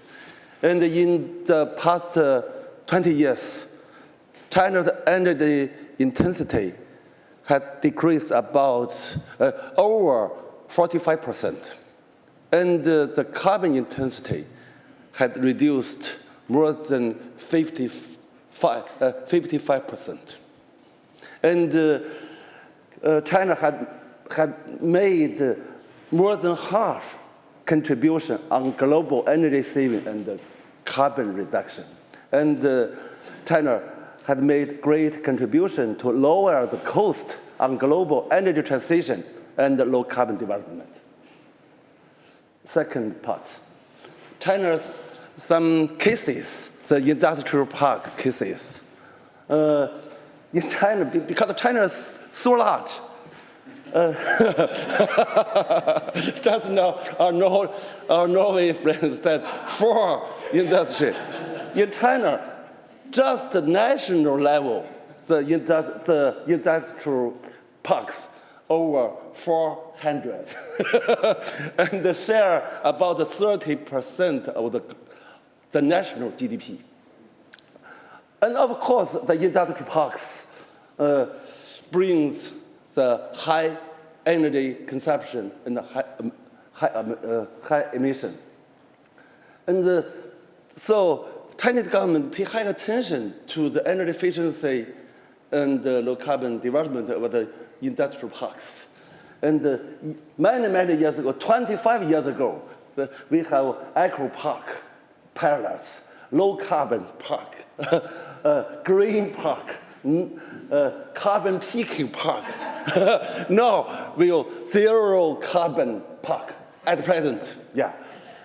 And of course, actions including improve energy efficiency, promote the energy transition, and the important sectors, and the recycling, and the intelligent management together. And this is the cases of the Zhejiang, and this is Tianjin Taida. Yes, this is Suzhou, and this is Ningbo, and this is Suzhou of the intelligent management platform. And the last point is that zero carbon and intelligent parks still under discussion now. But there are many local and parents, they are trying to do that. And some points. The first is the high ratio of the green electricity, including the local renewables development, and they enhance green electricity on-site consumption. And in the meantime, to match and use the neighbor parks or other green electricity resources of PV, wind, and biomass and nuclear, and so on. And the third is the green electricity direction connection, face-to-face, supplier and consumer face-to-face, to ensure your electricity is zero carbon. Zero. And including the power resource, including the local distributed PV and other, and outside from the public grid. So the grid including distributed smart grid and the public large grid. And also the demand side regulation is this topic. Demand side, how to become the relaxable to the supply side. The resilience, yeah. The V2G, vehicle to grid, and PSDR, PV, storage, direct current, and resilience, the load side resilience, work together like the virtual power plants to improve the system's efficiency and can use more the power, the renewables together. And of course, has the green energy resource network, integrated network, including the integration system of green electricity, heating, cooling, gas, and hydrogen, including the waste heat the utilization and the resource recycling, and the energy storage systems, and the intelligent systems. And just now, I have said the green electricity system. Just beside the green electricity, and many parks have the efficient green heating systems. Heating, including space heating, for the residential and the commercial, space heating, and the industrial vapor heating, steam. The steam use the paper-making chemical high temperature vapor. How to solve that? China has the very advanced technology. For the space heating, we have the waste utilization heating system with a large temperature difference of supply and return water. The return water temperature can be below 20 degrees centigrade. Very, very, very good. Very, very good.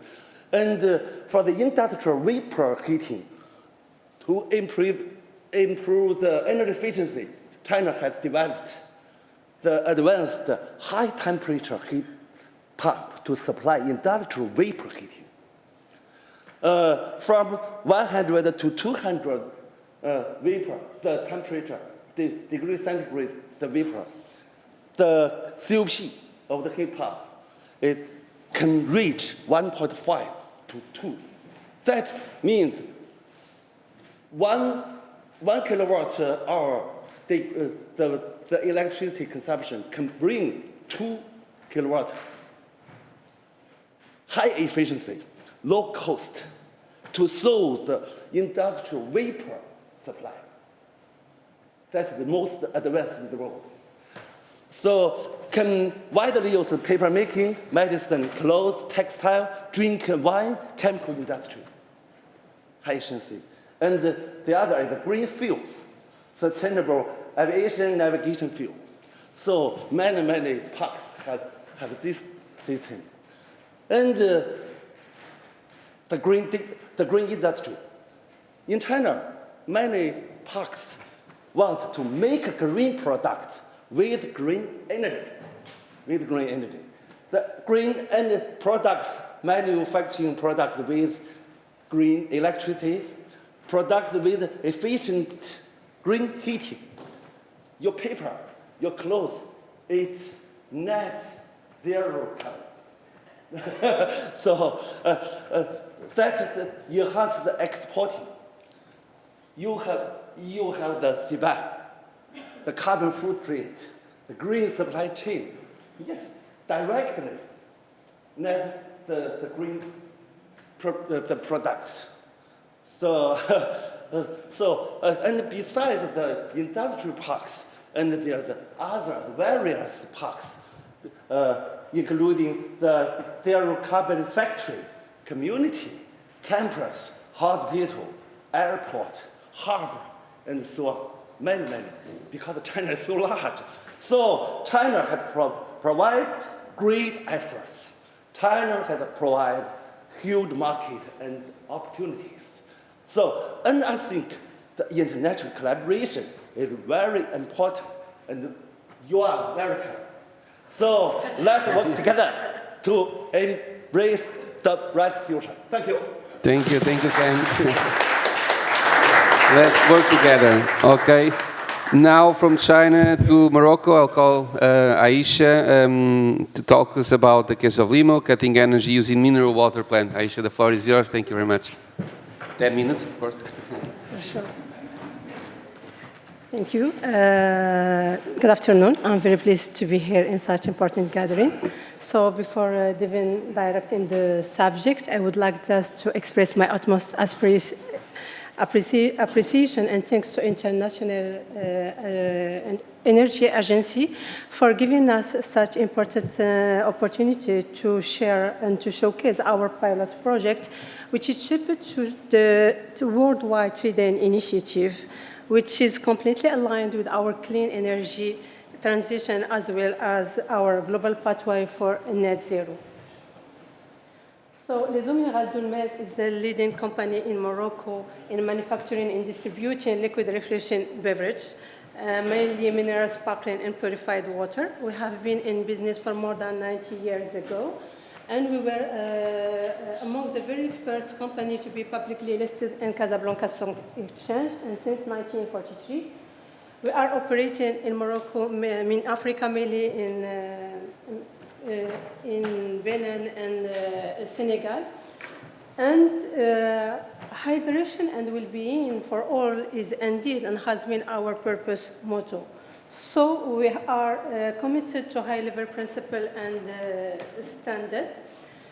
So, and as you can see in the screen, we have elected the 6 SDGs that are more relevant for our business model to pave the way for our successful sustainability journey.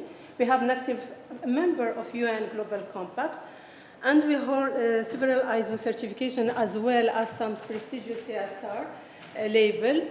And we, in 2023, we have been ranked #1 in Morocco as best place to work. And we got exemplary status in terms of our CSR agenda in alignment with the ISO 26000. So we strive to promote a virtuous ecosystem by balancing performance to purpose as well as delivering sustainable and responsible growth. And for that, we are strongly committed to transform our business friendly by advancing our environmental pillar. So in that way, Industry 4.0 is a key enabler in terms of advancing and using smart technologies, which takes to lead to advancing our energy efficiency roadmap. And at that level, we pride ourselves to share with you our implementing the flagship project, which is focused on cutting-edge technologies. It's about launching industrial digitalization system and the program for flexible and resilient energy system. This project made possible thanks to the Worldwide Trade Initiative's digital demand-driven electricity network that is supported by Italian Energy for the Environment and Energy Security in partnership with UN Environment. Sorry.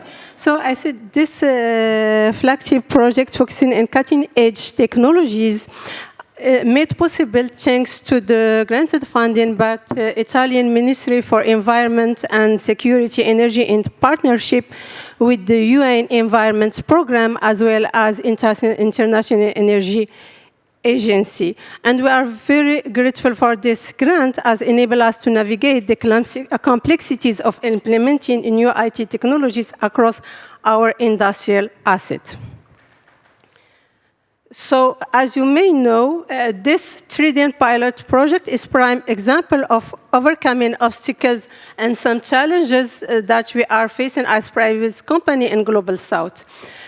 This strategy led us to move from kind of some outdated practices. Just 2 years ago, I would like to say that we were really reliant on some manual processes to monitor the energy use, as that was time-consuming and less efficient. And as you may know, implementing smart technologies requires significant upfront investment in terms of infrastructures, sensors, and IoT platform. And without a real clear evidence about this potential return of investment, large companies like us are very reticent to commit to such large-scale investment. On the other hand, building capacity or hiring outside consultants to design and implement and maintain smart energy system, it's timely and costly consuming. And we were also cautious to adopt new technologies due to concern about possible production continuity as well as data security. Value today, our production line have RD sensors, so data can be collected into our main site, which account for over 96% of total used energy. And since we have real-time monitoring and AI-driven analysis, which integrates predictive model that combine the collected data with other key factors such as energy supply quality, machine capabilities, and production schedule. This way, we are building an IoT platform using two solutions. Power Studio SCADA for energy management, which provide real-time monitoring and detect energy deviation at early stage, and LineView for industrial performance, which help us to improve data interoperability, as well as analyzing in-depth our industrial care performance indicators. Both solutions use low predictive analytics that are powered by artificial intelligence as well as machine learning, which can allow us to deploy can-view monitoring for root cause analysis, as well ensuring anomaly detection for reliable operation and to enable predictive maintenance. This innovative solution allow us to handle consumption pattern, to forecast energy demand, and as well to prevent both energy and industrial fuel. It allows us to make data-driven in terms of guiding energy investment, as well as our capacity expansion. And it allows us to evaluate the integration of renewable energy into the mix, which allows us also to implement solutions to reduce carbon footprint. As you can see in the chart, we aim to halve our carbon footprint by half in the 2030, and to achieve our neutrality in the next decade in alignment with Science-Based Target Initiative. As this project contributes as a prerequisite for this great rule, and it allows us to reduce our reliance on fossil use, as well as diversify our energy landscape, so we can reduce our carbon footprint, and in return reinforce our position in leading all our industry and low carbon future, in alignment to support also our nation commitment and the Paris Agreement. And here we want just to share with you the white paper we developed under this project. You can upload it at the Trident Initiative website, as well as the QR code. What we are looking for is the wider application with other organizations. We'll be more than happy to share our experience. Thank you. Thank you, thank you. Thank you, Aisha. So now I'll call Ana Troncoso from ABB to talk us about industrial efficiency as a grid asset. Thank you.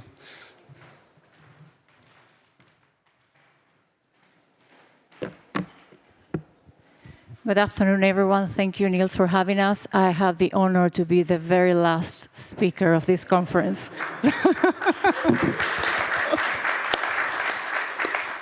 Okay. So my name is Ana Troncoso. I'm the Global Head of Strategy, Business Development, and Sustainability for ABB. For those of you who don't know ABB, we are a global electrification and automation company, so energy efficiency is at the core of what we do. We've been around for over 100 years. We're present in over 100 countries, and it's a pleasure for me to share who we are, what we do, and how we do it today. Before we go into the what we do and how, the why we do it. As you know, energy efficiency alone can help deliver 1/3 of the net zero commitment by 2050.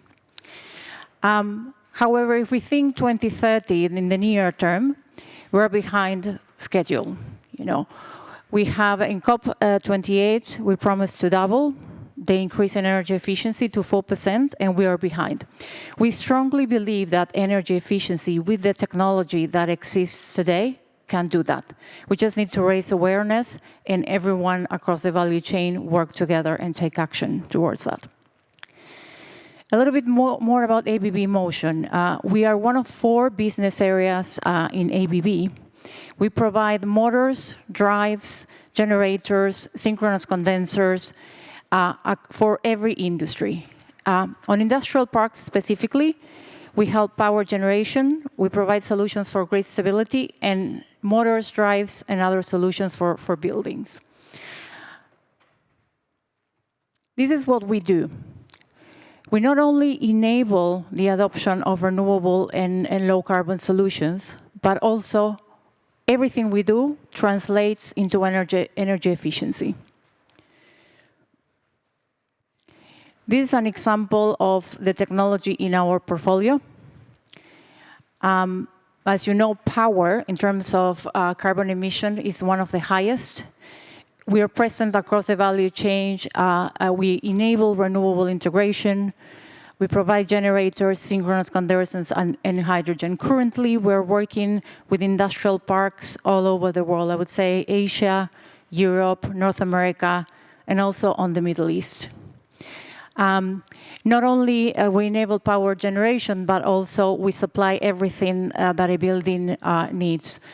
Our sister business area, electrification, they do building automation, intelligent buildings, and we provide the motors, drives, generators for the rest of the building for cooling and other uses. And this is how we do it. And I would like to take a motor as a practical example in our portfolio of energy efficiency. 45% of the world's electricity is converted by industrial electrical motors.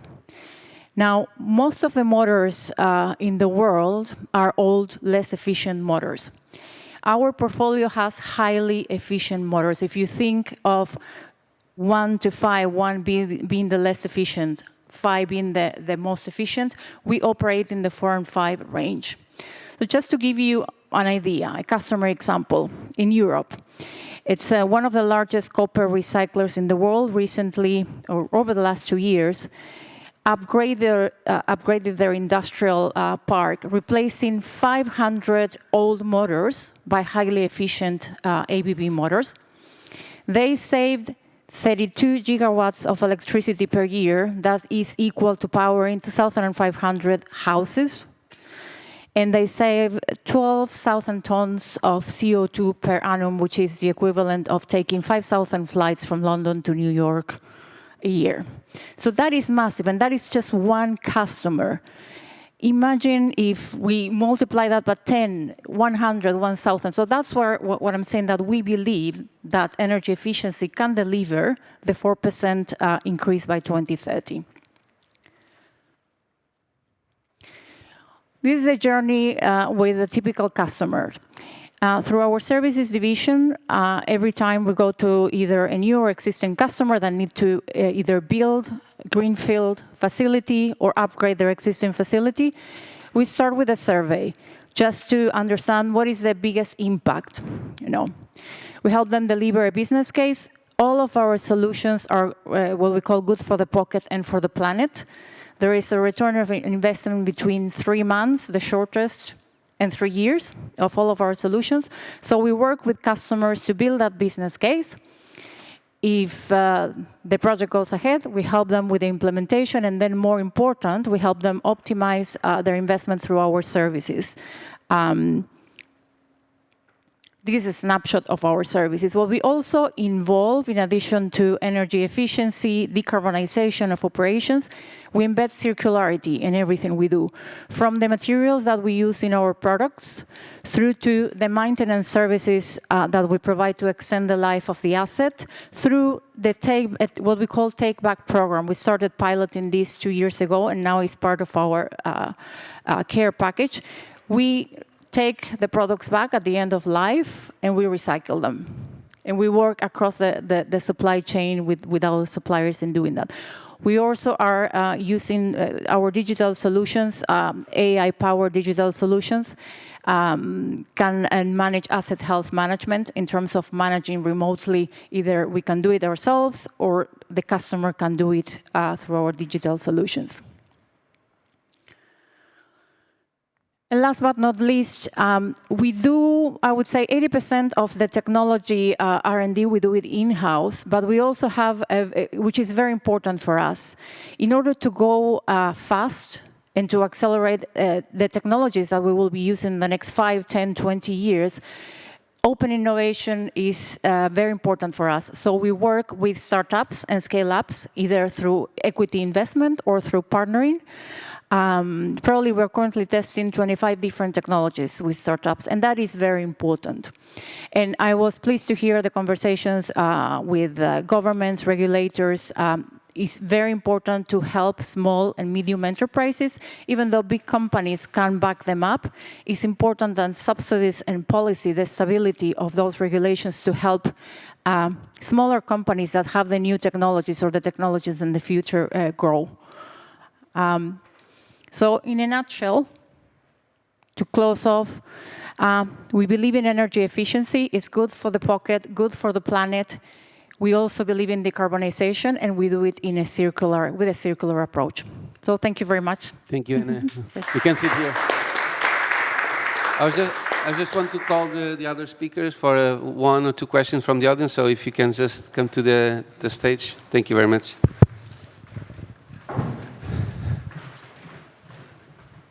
Thank you.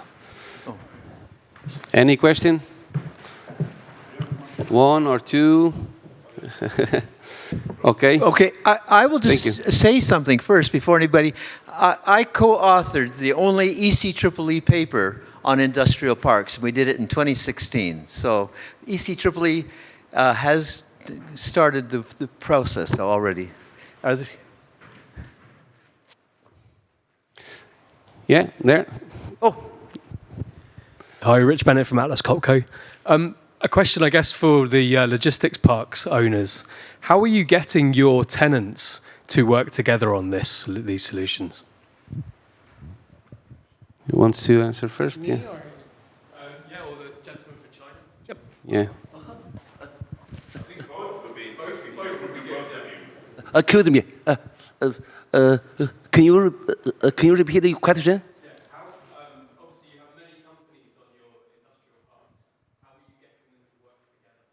So, and in China, the industrial park, we have a administrative committee. So they play a very important role to organize the company together. Okay, thank you. Well, we don't have a committee, and they have separate ownership, all the tenants. So that's kind of why we use communication as a tool. So our whole dynamic is to communicate targets that they are not obliged to, but that they feel obliged to reach. And that it becomes a really embarrassment if the public starts criticizing us for being really big on targets, but really low on activities. So that's kind of the instrument that we use. Thank you. I think we have another question, please. Yes, regarding the Norwegian example, you talked about the energy bank, but is it possible to talk a bit more about the concept of the energy bank? And maybe we can name all the Chinese industrial park after that. Norway first? Okay. Okay. No, the idea is that to create an incentive on an aggregated park level so we can get like, or in Norwegian terms, scale up results. So for instance, let's say that I asked the question like, okay, if we are able to warm up all the houses in the local community with surplus energy from the industrial production, how much power or electricity do we save, and how much capacity do we free to other use? And that answer was 50 gigawatt hours of electricity and 25 megawatt capacity. And like, of course, if you could put that into a virtual bank by law, deposit it and take it out for new establishment, it's the biggest incentive you can get. Because right right now, there's no really. Okay, you can save money on the energy bill, obviously, and everybody that we talked to in our process, they knew about other machinery that was more like 30% more energy efficient. But of course, the effects will be much bigger if you can put that into Norwegian law, that there's something called an energy bank, and if we do like a big energy efficiency project, we should be able to keep that energy within the industrial park. That's the idea. So it's not law yet, but we're going to make it a law. Thank you. More questions or? Yeah, do you want to? No, that was the match between the bank and the parks. I understood that. Okay, thank you. I'd like to make some amendment about your question. I think under the background of the global climate change and the energy revolution, transition, the electrification, the demand side electrification is increasing. And in the supply side, the power generation, the decarbonization, the trend. So the future power system is quite different from the traditional. And the traditional is supply side is stable, and the demand side is variable. And in the future, the demand side varies more. In the meantime, the supply side, much from the renewables, is unstable. It's unstable. So both sides are stable. So it's quite different. And of course, the energy storage is very important. But energy storage has several types. The power supply side, the grid side, and the demand side. So demand side, I think, has great potential, and it is more economic to get the balance supply side and the demand side.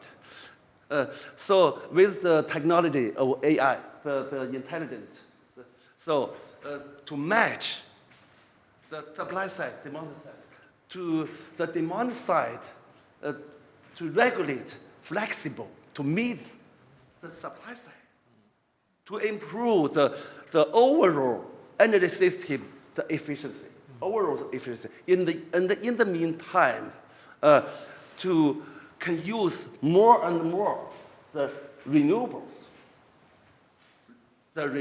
And in China, for the demand side, and before we used the air conditioner with storage, ice storage. And in the future, maybe the EV cars is distributed the storage systems.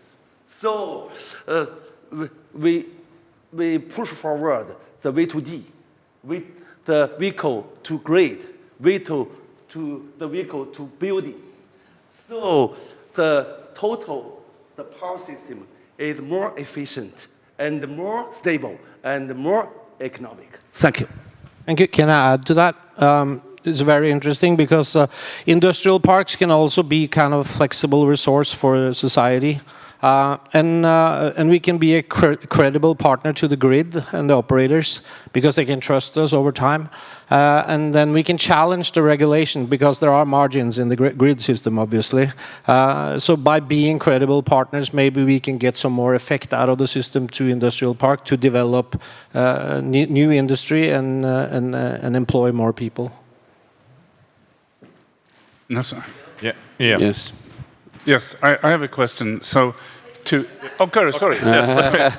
Yes, sorry. Hi, Yeah, I'm Paul please. from the German Federal Ministry for Economic Affairs. And over the last few days, we heard that energy efficiency is the first fuel energy efficiency should be the core of our policies. It should be energy efficiency first. And I think that gives the impression that energy efficiency is like a self-fulfilling prophecy. And I think it's kind of also dangerous to put it like this. So my question basically goes to Anna. And the question is, how do you rate the business case? Is it hard to sell energy efficiency solutions to your customers? And what are the expectations of those customers in terms of profitability and return of investment? Thank you very much. Good question.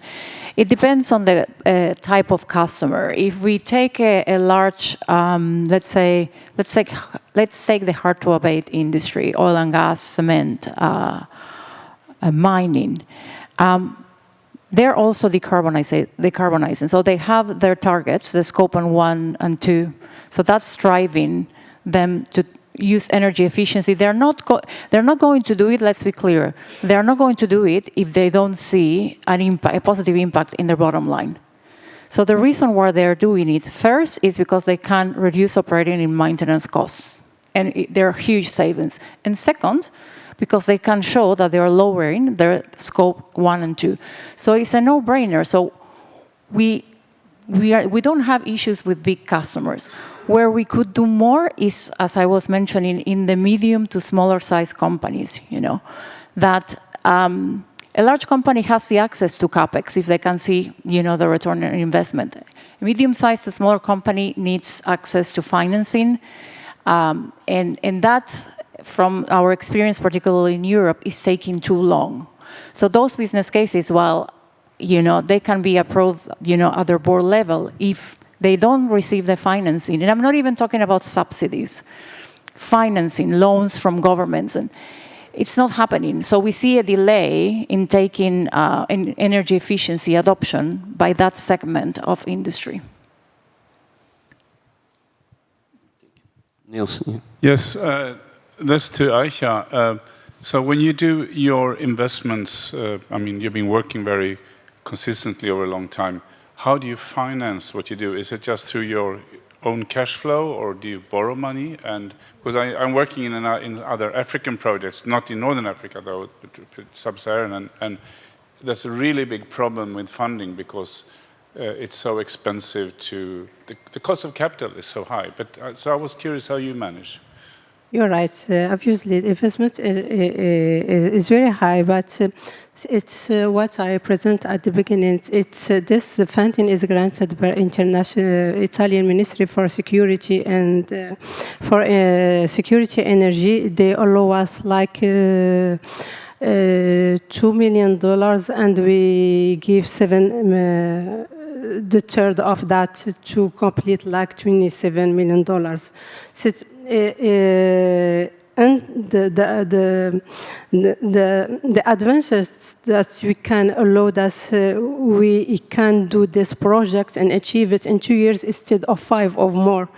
And even as we can see in the other discussion, the energy is the competitive side of each market. So investing only on monitoring, it's like investors like Moroccan society and the global south never are very reluctant to invest in such monitoring just to get like some starting energy efficiency. But because at this level, we are only achieving 5% of our energy consumption. So it's a really huge investment, and we are looking for it's long-term investment. You should invest in upgrading all other infrastructures and utilities and or industrial assets to get such energy saving. Okay, thank you. Thank you. Thank you, everyone. I think we can close the panel. Thank you to our 4 participants. I'll pass the floor now to Niels for the closing remarks and closing session. Thank you, everyone.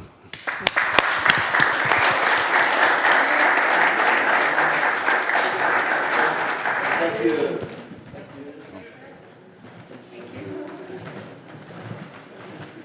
You can go. You come back for a while first. To the. Well. So, we start with it. So, thank you very much for staying, and I was really happily surprised that so many of you stayed for such a long time, so late. Wonderful. A few of you were obliged to come, of course, as speakers, but The rest of you were not obliged and you came, so I'm happy we managed to put together a nice program. And that's, of course, a lot thanks to our speakers. Otherwise, we wouldn't have any audience here. So I was just wanting to reflect a little bit on, I will focus most on the second session because we had a very good summing up from Jess Munch-Hansen. When I started, I've been working in energy efficiency. I started as a journalist, but writing about energy efficiency, and then I have been working basically with product policy and technology procurement or innovation procurement, and then moving over. And when we started, it was products. I started with lighting, which was my field, and trying to get a better light source. And then we started regulation. I was involved in eco-design when that started in Europe a lot, helping the Swedish Energy Agency and also working on behalf of ECEEE.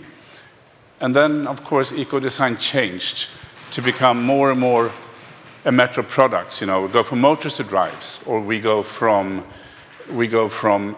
heaters to houses, and at some point it's a bit difficult where are the kind of division line from a product and a system. And now it's not the eco-design of, first it was energy-using product, then it was the eco-design of energy-related product, and now we're moving towards resource-efficient products. So we're going to resources and the whole impact. And it's actually exactly the same thing if you look at, I think, the journey of industries. We've been starting to talk about a company, an industry, how to improve processes through energy management. We're still doing it, and it's extremely important. In the same way as we're still working on individual products in eco-design or product policy, but we need to look towards the systems. And everybody says we need to work at the systems, but it's of course really hard. And for everything we add, the complexity increases. Henning said about getting all the people to speak to each other. And I think now we moved with the same journey is being done in industry and the relation to the grid and the whole energy system. We have industries, then we have industries together, then they start to cooperate, maybe just to share, maybe simply energy resources or grid capacity.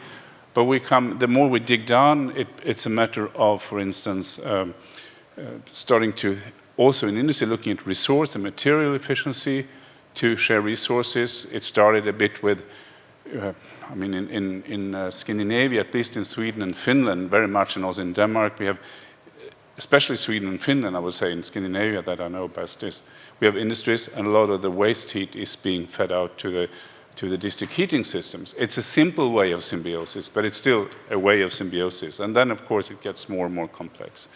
So I think this is very, very challenging and super interesting to see that now we've come to a new level of maturity where people start to work with this and on this in a more systematic manner.